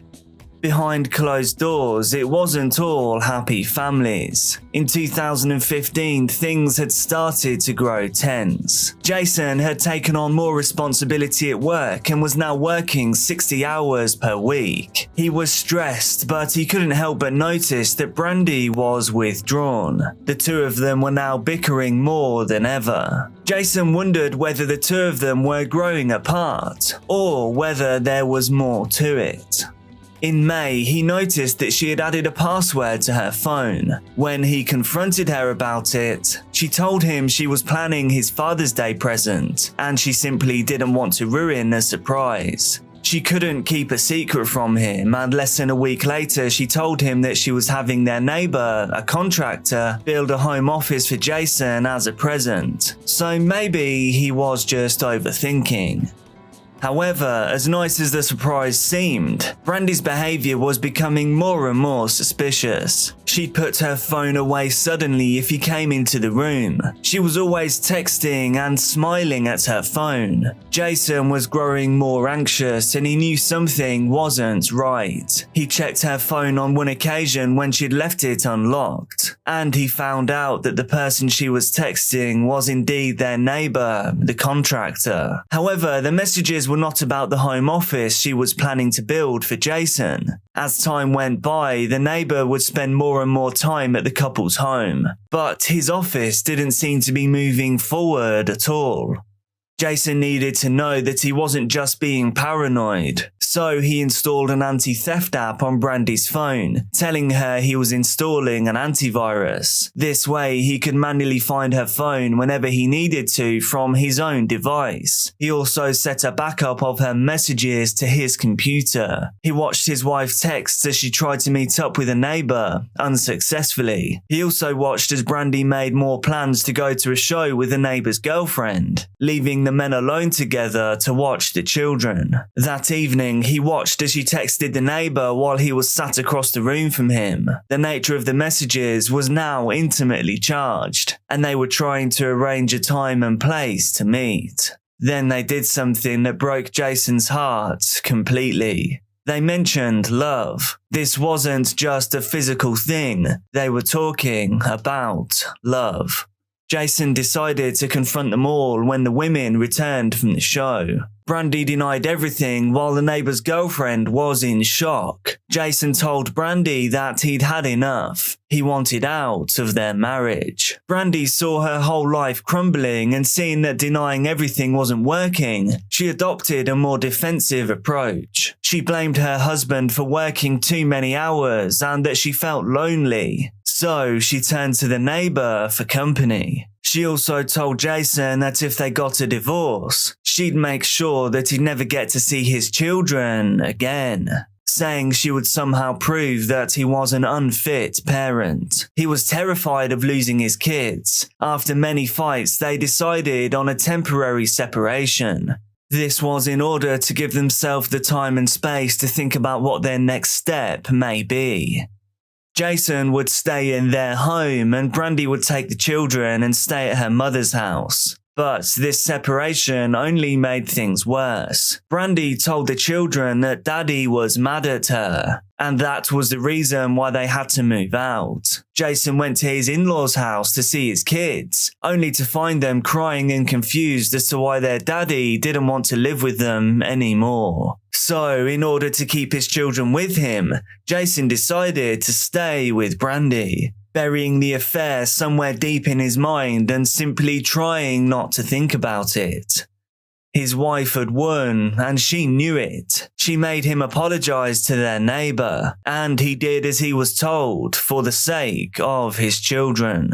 But although Brandy had sworn it was all over, Jason couldn't forget the affair and lived in constant fear of making her unhappy. But this fear became real when he caught Brandy texting the neighbor again just months later. On Friday the 28th of October 2016, Jason took to the online forum Reddit to ask for advice. He posted as Jason in Hell, sharing his story. He said, "I still think about it constantly. This is going to sound stupid, but I feel like I have a part of my brain that I can't shut off that's always thinking. Ever since this incident, the only thing it thinks about is her and him, and if I did the right thing." Jason mentions how his job performance has been severely affected by this. He can't sleep and he's more stressed than ever. He says he's afraid that begging her to stay with him for the kids has been a massive mistake. But if he were to ask for a divorce after taking her back, it would only make her more vindictive and use her children against him once more. Jason could sense that his wife would do anything to prevent a divorce from being real. The general advice from Reddit was to find a good lawyer and get out of that marriage as soon as possible. And in fact, her infidelity would help him keep custody of the children, and that she couldn't stop him from seeing them. Users on Reddit were supportive, more supportive than he could have expected. Some of them said, "I cannot believe you stayed with her. I cannot believe you apologized to the neighbor. Staying in a marriage for the sake of the kids never works out. She is poison in your life. Get rid of it." While some of the comments were harsh, they gave him the courage he needed to go on with the divorce. On November the 1st, Jason posted an update telling everyone he was meeting with an attorney the following week. He was getting himself and his kids out of that relationship. That was the last thing that Jason in Hell would post on that thread. On November the 15th, Jason told Brandy that he wanted a divorce and that he was going to fight for the children. This completely blindsided Brandy. She just didn't see it coming. She had thought that her husband was under the thumb, but after years of walking on eggshells around her, he finally stood up to her. And after her ongoing affair, she began to realize that he had a good chance of winning custody of the children. It wasn't a nice conversation for Jason, but he'd done it. He'd taken control and he was putting himself and the kids first. The next day, he was determined to put on a united front for Charlie and Tyler. That evening, it was Charlie's dance recital and the family attended together. After they came home, while Jason was fixing dinner for the children, Brandy headed to Walmart to pick up some materials for one of Tyler's school projects. After dinner, the children were put to bed in their rooms, and given the impending divorce, Jason was sleeping in the basement on an air mattress, while Brandy took the bedroom. It wasn't ideal, but at least Jason was still with his kids, and to him that was all that mattered. The Worley family went to sleep, and the house fell silent. At 4 a.m, Jason awoke to blood-curdling screams. Terror flooded through his body as he flew up the basement stairs, and there he found his mother-in-law wailing. Why would she even be there? Time slowed to a halt at that moment for Jason. He pieced together what had just happened. He found his mother-in-law in the kitchen. She was crying and screaming that the children were dead. In the living room on the couch, Jason found his wife covered in blood. She looked at him and told him, "Now you can't take the kids from me." He fell to the ground in a heap. Emergency services arrived at 4:30 a.m, but there was nothing they could do to save Tyler and Charlie. Their own mother had ended both of their lives. Brandy Worley was taken to hospital and treated for self-inflicted wounds, from which she recovered quickly. Once out of the hospital, she was arrested and charged with 2 counts of felony murder. Our detectives are still in the process of interviewing witnesses in this case, and a detective will be attempting to interview Brandy Worley as soon as her medical condition allows. I can't imagine the pain and the grief that these families are experiencing this morning. Please keep these families in your thoughts and prayers. This is extremely unusual. We are not used to dealing with things like this. I also had a chance to meet with a woman who lives around the block from Brandy Worley, and she wanted to point out that she helped the children just a couple of days ago make a birthday card for their mom, and here's a copy of that card. I hope you can see it. It says, "Happy birthday, Mommy," from Tyler and Charlie, and inside is this inscription: "You're so special, Mommy. If ever any mommy was loved a whole bunch, you must know who it is. Just bet you do. And if ever any wish was filled with hugs and kisses, this is. And Mommy, you can bet they're all for you. Happy birthday, Tyler and Charlie."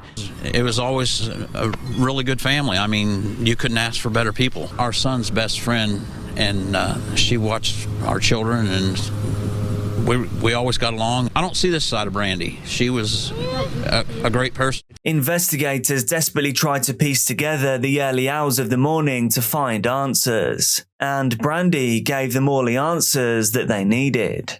Sometime in the middle of the night, Brandy woke up her son. She told him they were having a sleepover in Charlie's room and led him to his sister's bedroom. On the way, she had also grabbed the sharp implement that she'd bought from Walmart earlier that evening. She wasn't there for school supplies. She was there purchasing a murder weapon.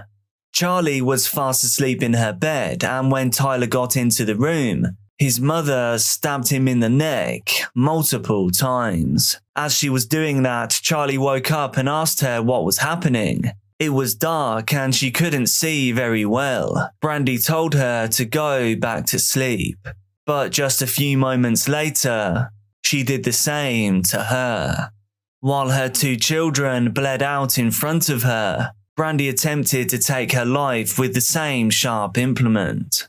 Badly injured and heavily affected by a large dose of Benadryl that she had allegedly taken, Brandy then called her mother and told her what she'd done. Her mother panicked and told her she would be there as soon as she could. While she waited, a hauntingly emotionless Brandy called 911. This is that call. Montgomery County 911, where's your emergency? Darlington. Hey, what's going on there? I just stabbed myself and I killed my 2 children. You stabbed yourself and killed your 2 children? Mm-hmm. Okay, and what's your name? Brandy Worley. Brandy what? Worley. Okay. How do you spell your last name? Worley. And where are the children at? In my daughter's room on the floor. In your daughter's room on the floor? Okay. What's your phone number, Brandy? And what caused you to do this today? My husband wanted a divorce and wanted to take my kid. I won't let him have my kid. Okay, and how old are your children? 7 and 3. 10 and 3? 7. 7 and 3? Mm-hmm. Okay. And where did you stab yourself at? In the neck. Okay, are you bleeding? Yeah, there's blood everywhere. Okay, and where are you at? In my living room. You're in your living room? Mm-hmm. Okay, and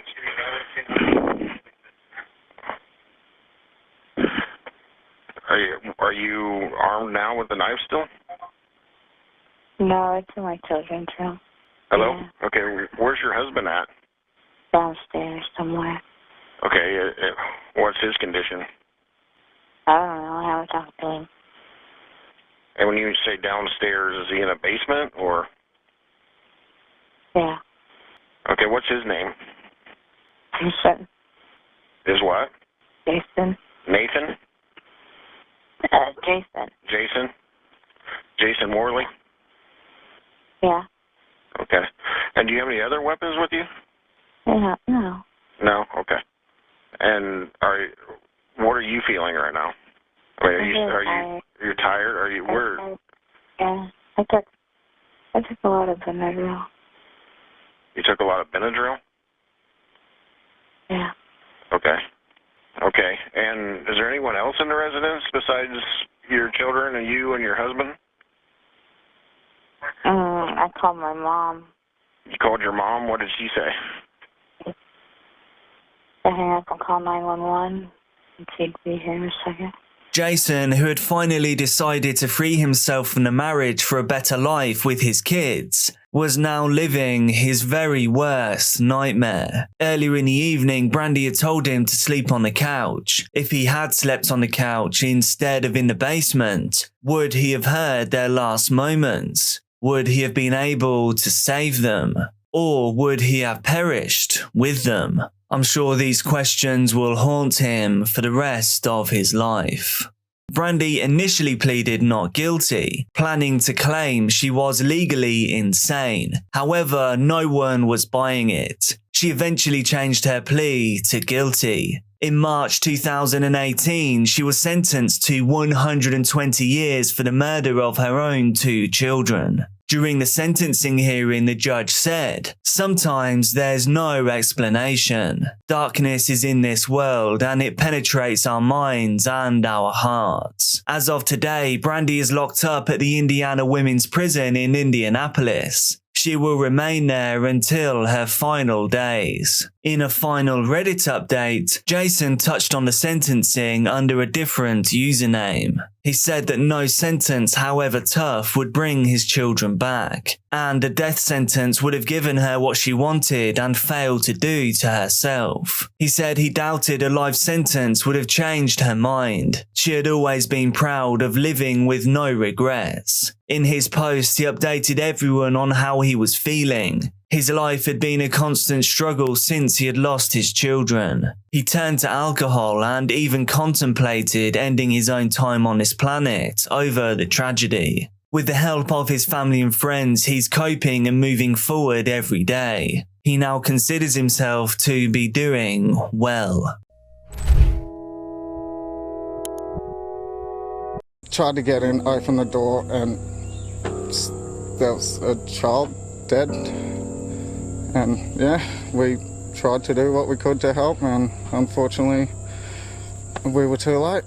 Hannah Clark wanted to be a mother from a very young age. This began with the love and care for her younger siblings, and then as she grew, all she wanted was to be a successful mother. She was full of energy and grew up spending her days being as active as possible. She was described as having the brightest, most constant smile every single day. Hannah was also extremely competitive in her passions. She worked as hard as she could to be a successful CrossFit competitor. She won first place in the Australian competition and fourth place in the international one. Hannah worked tirelessly towards her goals and didn't let anyone stop her. But alongside that was her soft, loving and nurturing side that thrived just as well. She continued her love of everything energetic into her marriage, with her husband and as a mother to her 3 children. 6-year-old Aaliyah was bright and strong just like her mother, having a strong affinity for sports. 4-year-old Leanna was a fashionista of the family, changing her outfits multiple times per day. And 3-year-old Trey was looking to be a football prodigy, with Hannah saying he was better at football than people twice his age. Hannah's children were truly her reason for living. All she really wanted was for them to have the best life possible. The family resided in Brisbane, one of the biggest cities in Australia. Culture in Brisbane is booming, with its main attractions being art galleries, museums and the Botanic Gardens. It was a great place for a family like Hannah's. Hannah Clark had got married to Rowan Baxter in 2009 when she was 21 and he was 32. Rowan was someone that shared the same passions towards fitness as she did. He was a rigorous personal trainer and passionate towards rugby. He actually used to play professionally for the New Zealand Warriors. He and Hannah bonded over their mutual love for the adrenaline that exercise provided and had a healthy competition between them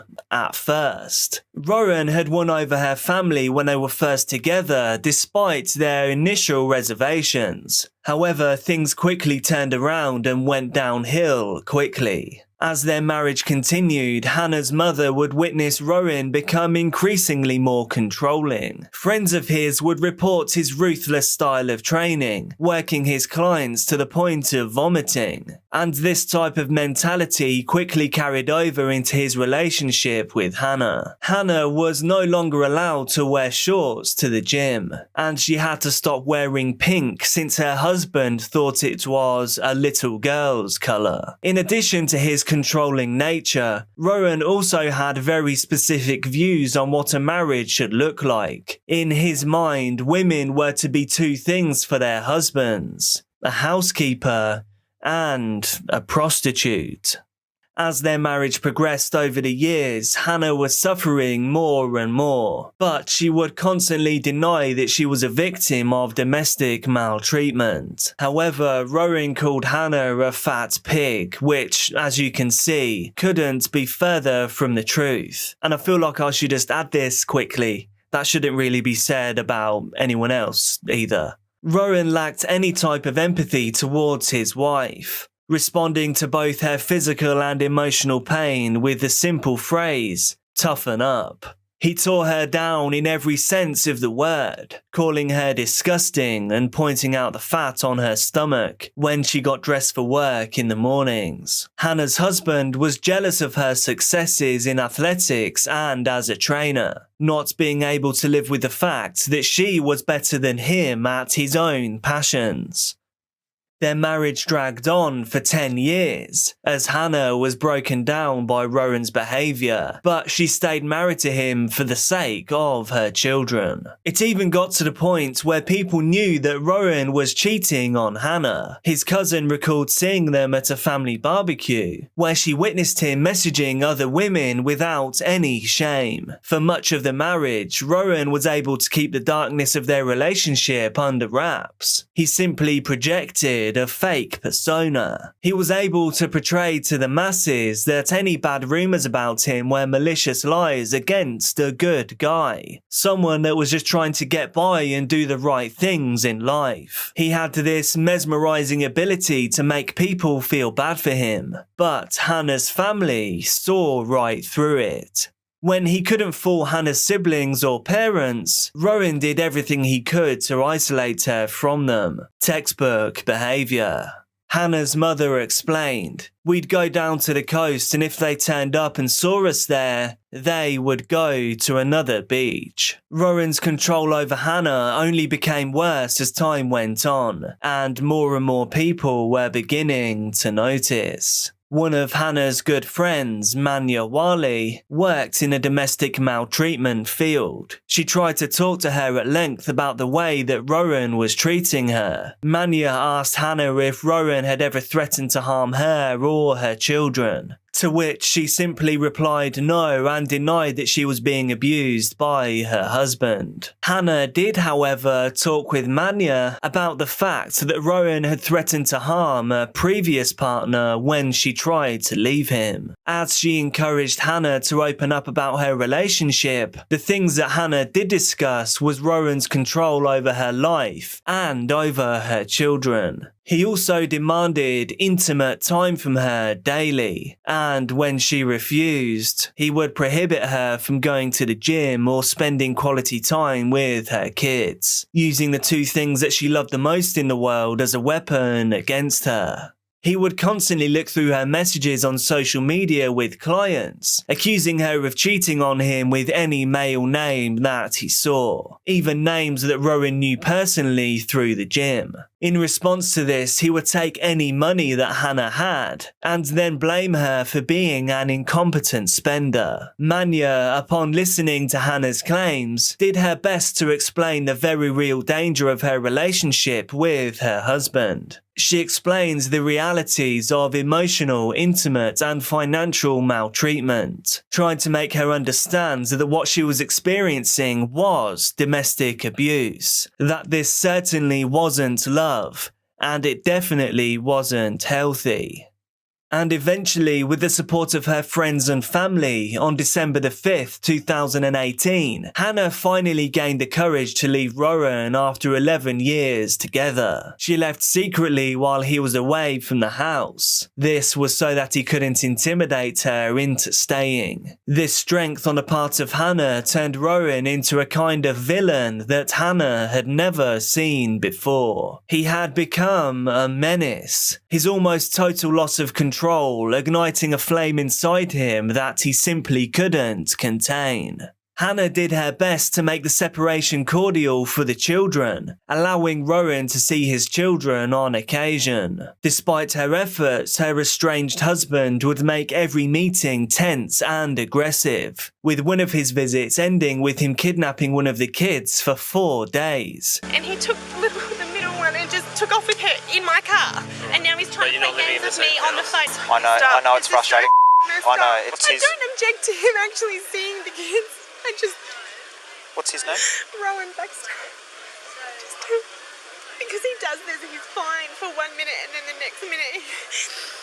Is it stemming from anything or is it just a separation? The fact that I left. Yeah. So there's been a lot of domestic violence. Not physical but emotional, controlling, etc. for a long time, and it just got too much. I just couldn't do it anymore. I've been speaking with Constable at the Carina station, and we've been in talks of whether or not to get a DVO, but the only reason I didn't is because I was scared that it would antagonise the situation more, and I thought that by keeping them with me would prevent something like this happening. So you've dropped the kids over, or picking them up from Hannah, and she's found some photos of her in your car, and then you've grabbed her on the arm. So that's basically the information we've got.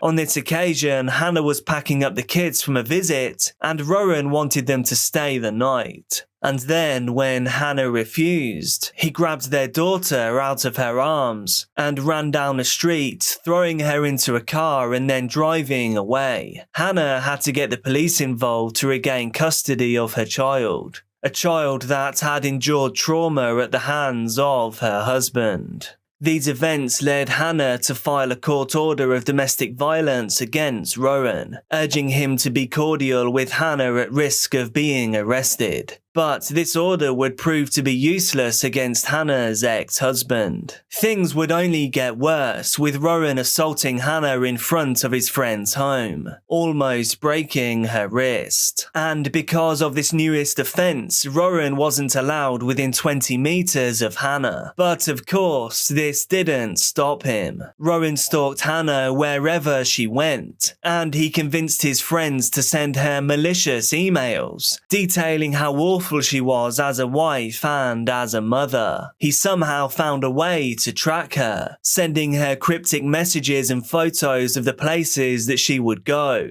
and he was even able to put a recording device in her home. It was at this point that one of Hannah's friends paid a visit to the police station, telling officers that she was in fear for Hannah's life. Rowan had by this point claimed that he was going to take Hannah out, inciting fear in the minds of everyone close to his ex-wife. This included Rowan's own family members. The officers' only response was that they could not intervene unless Rowan actually harmed her. This decision by the police would prove to be one that would lead to unspeakable devastation. Hannah was being broken down. She even casually said that Rowan was trying to end her life, and now she saw no way of stopping his vendetta against her. All this time, Rowan continued to keep up appearances on social media. He posted loving photos of his children and played into the perfect man persona as much as he could. He even said that he couldn't bear to be without his wife. His social media posts caused people to send nasty messages to Hannah, crucifying her for leaving such a good and honest man. The mental turmoil that Hannah endured from leaving Rowan could have even been worse than when they were together. But Hannah, being Hannah, continued to persevere. She was a strong woman and a dedicated mother. She leaned on her family and friends. The support they gave her throughout these months was invaluable. And by the end of 2019, Hannah was optimistic about the year ahead. She told her sister-in-law that 2020 was going to be a great year. She was now progressing towards a new life with her kids, a new life for herself. On February the 19th, 2020, Hannah's optimism would be squashed yet again. Hannah was loading her 3 children into the car to take them to school when Rowan came out of nowhere and jumped in the passenger seat. Hannah promptly told Rowan to get out of the car, saying that he was violating the court order that she had against him. This is when Hannah noticed that Rowan was holding a knife and a jerry can, a vessel used to carry petrol or gasoline. Now, fearing for the safety of her children, Hannah listened to Rowan when he directed her to start driving. As she drove, he poured the petrol from the jerry can all over the inside of the car. Things were escalating extremely quickly, a frenzied blur of panic and emotions that is difficult to even begin to imagine. Hannah didn't make it far down the road before she saw a man washing his car. She started screaming for help and tried to escape the vehicle, but before the man could make it over to her, Rowan exited the car. He ignited a lighter and threw it inside. The car contained Hannah and the 3 children. As she was set ablaze, Hannah jumped from the car and continued to scream, this time for someone to save her children. Just as this horror was unfolding, an off-duty paramedic was driving by and saw the commotion. They quickly pulled over to help in any way possible. The original bystander used a hose meant for washing his car in an attempt to douse the flames off of Hannah, hoping that he had made it in time. Even as Hannah continued to be engulfed in flames, the only thoughts and words she could say were for the welfare of her children. She continued screaming that her children were still inside the car. She said, "Why didn't I just stay in there with them? My babies. Someone help them." By the time police arrived, Hannah mustered up all of her remaining strength. She gave them every detail of what had just occurred, including the fact that she had a domestic abuse order against Rowan. Unfortunately, Hannah's children had already passed when police arrived on the scene. The car was already completely ablaze by the time anyone even noticed that they were strapped inside. The lady was screaming on the ground, "Help me, help me." I went over to try and help her. She finally said to me, "There are kids in the car." When I heard that, I went to run around and I've heard the first explosion. As that's happened, I backed from the car. My little brother stopped me from going any closer. As that's happened, the second one's exploded and the car started rolling down the street. As that's happened, I looked around. It's around school time for kids, and I've just found out there's kids in the car. I stopped behind the car, held it, yelled. Don't know how the car stopped in the middle of the road. Burnt my hand, tried to get in. I'm not left with any marks, just a blister. Tried to get in, opened the door, and there was a child dead. And yeah, we tried to do what we could to help, and unfortunately we were too late. Hannah's ex-husband was found on the other side of the car in the street. He had ended his own life after leaping from the car to avoid the flames, the evidence of which was still sticking out of his chest. Even if Rowan had survived, Hannah's shockingly detailed account and her physical state was all police needed to know exactly what had occurred. Despite Hannah's desperate fight for life, she passed away just a couple of days later. The only part of her body left intact was the bottom of her feet. 4 months before the fatal fire, police body cam records a condescending Rowan Baxter blaming his wife because one of their cars was unregistered, and police pulled them over. Because I thought that the rego I thought was due in October. Talk to me about it, because it's your car. Upon inspection of Rowan's phone, investigators found a long, in-depth letter of his plans to end Hannah's life. He began writing the letter in January, finally choosing to carry it out the following month. He wrote about how he was tired of playing Hannah's game, and that he would end it without hesitation. This letter gave police insight into the truly deranged mind of Rowan Baxter, and the lengths he would go to always have control over his family, even if that meant that they and he would no longer be on this earth. Hannah's family held a public vigil for Hannah, her parents choosing to wear pink in her honour, and to denounce everything that her attacker stood for. What are your thoughts about this case? What do you think could be done to avoid something like this happening again in the future? Let me know down in the comments. Be careful out there, and I'll see you soon.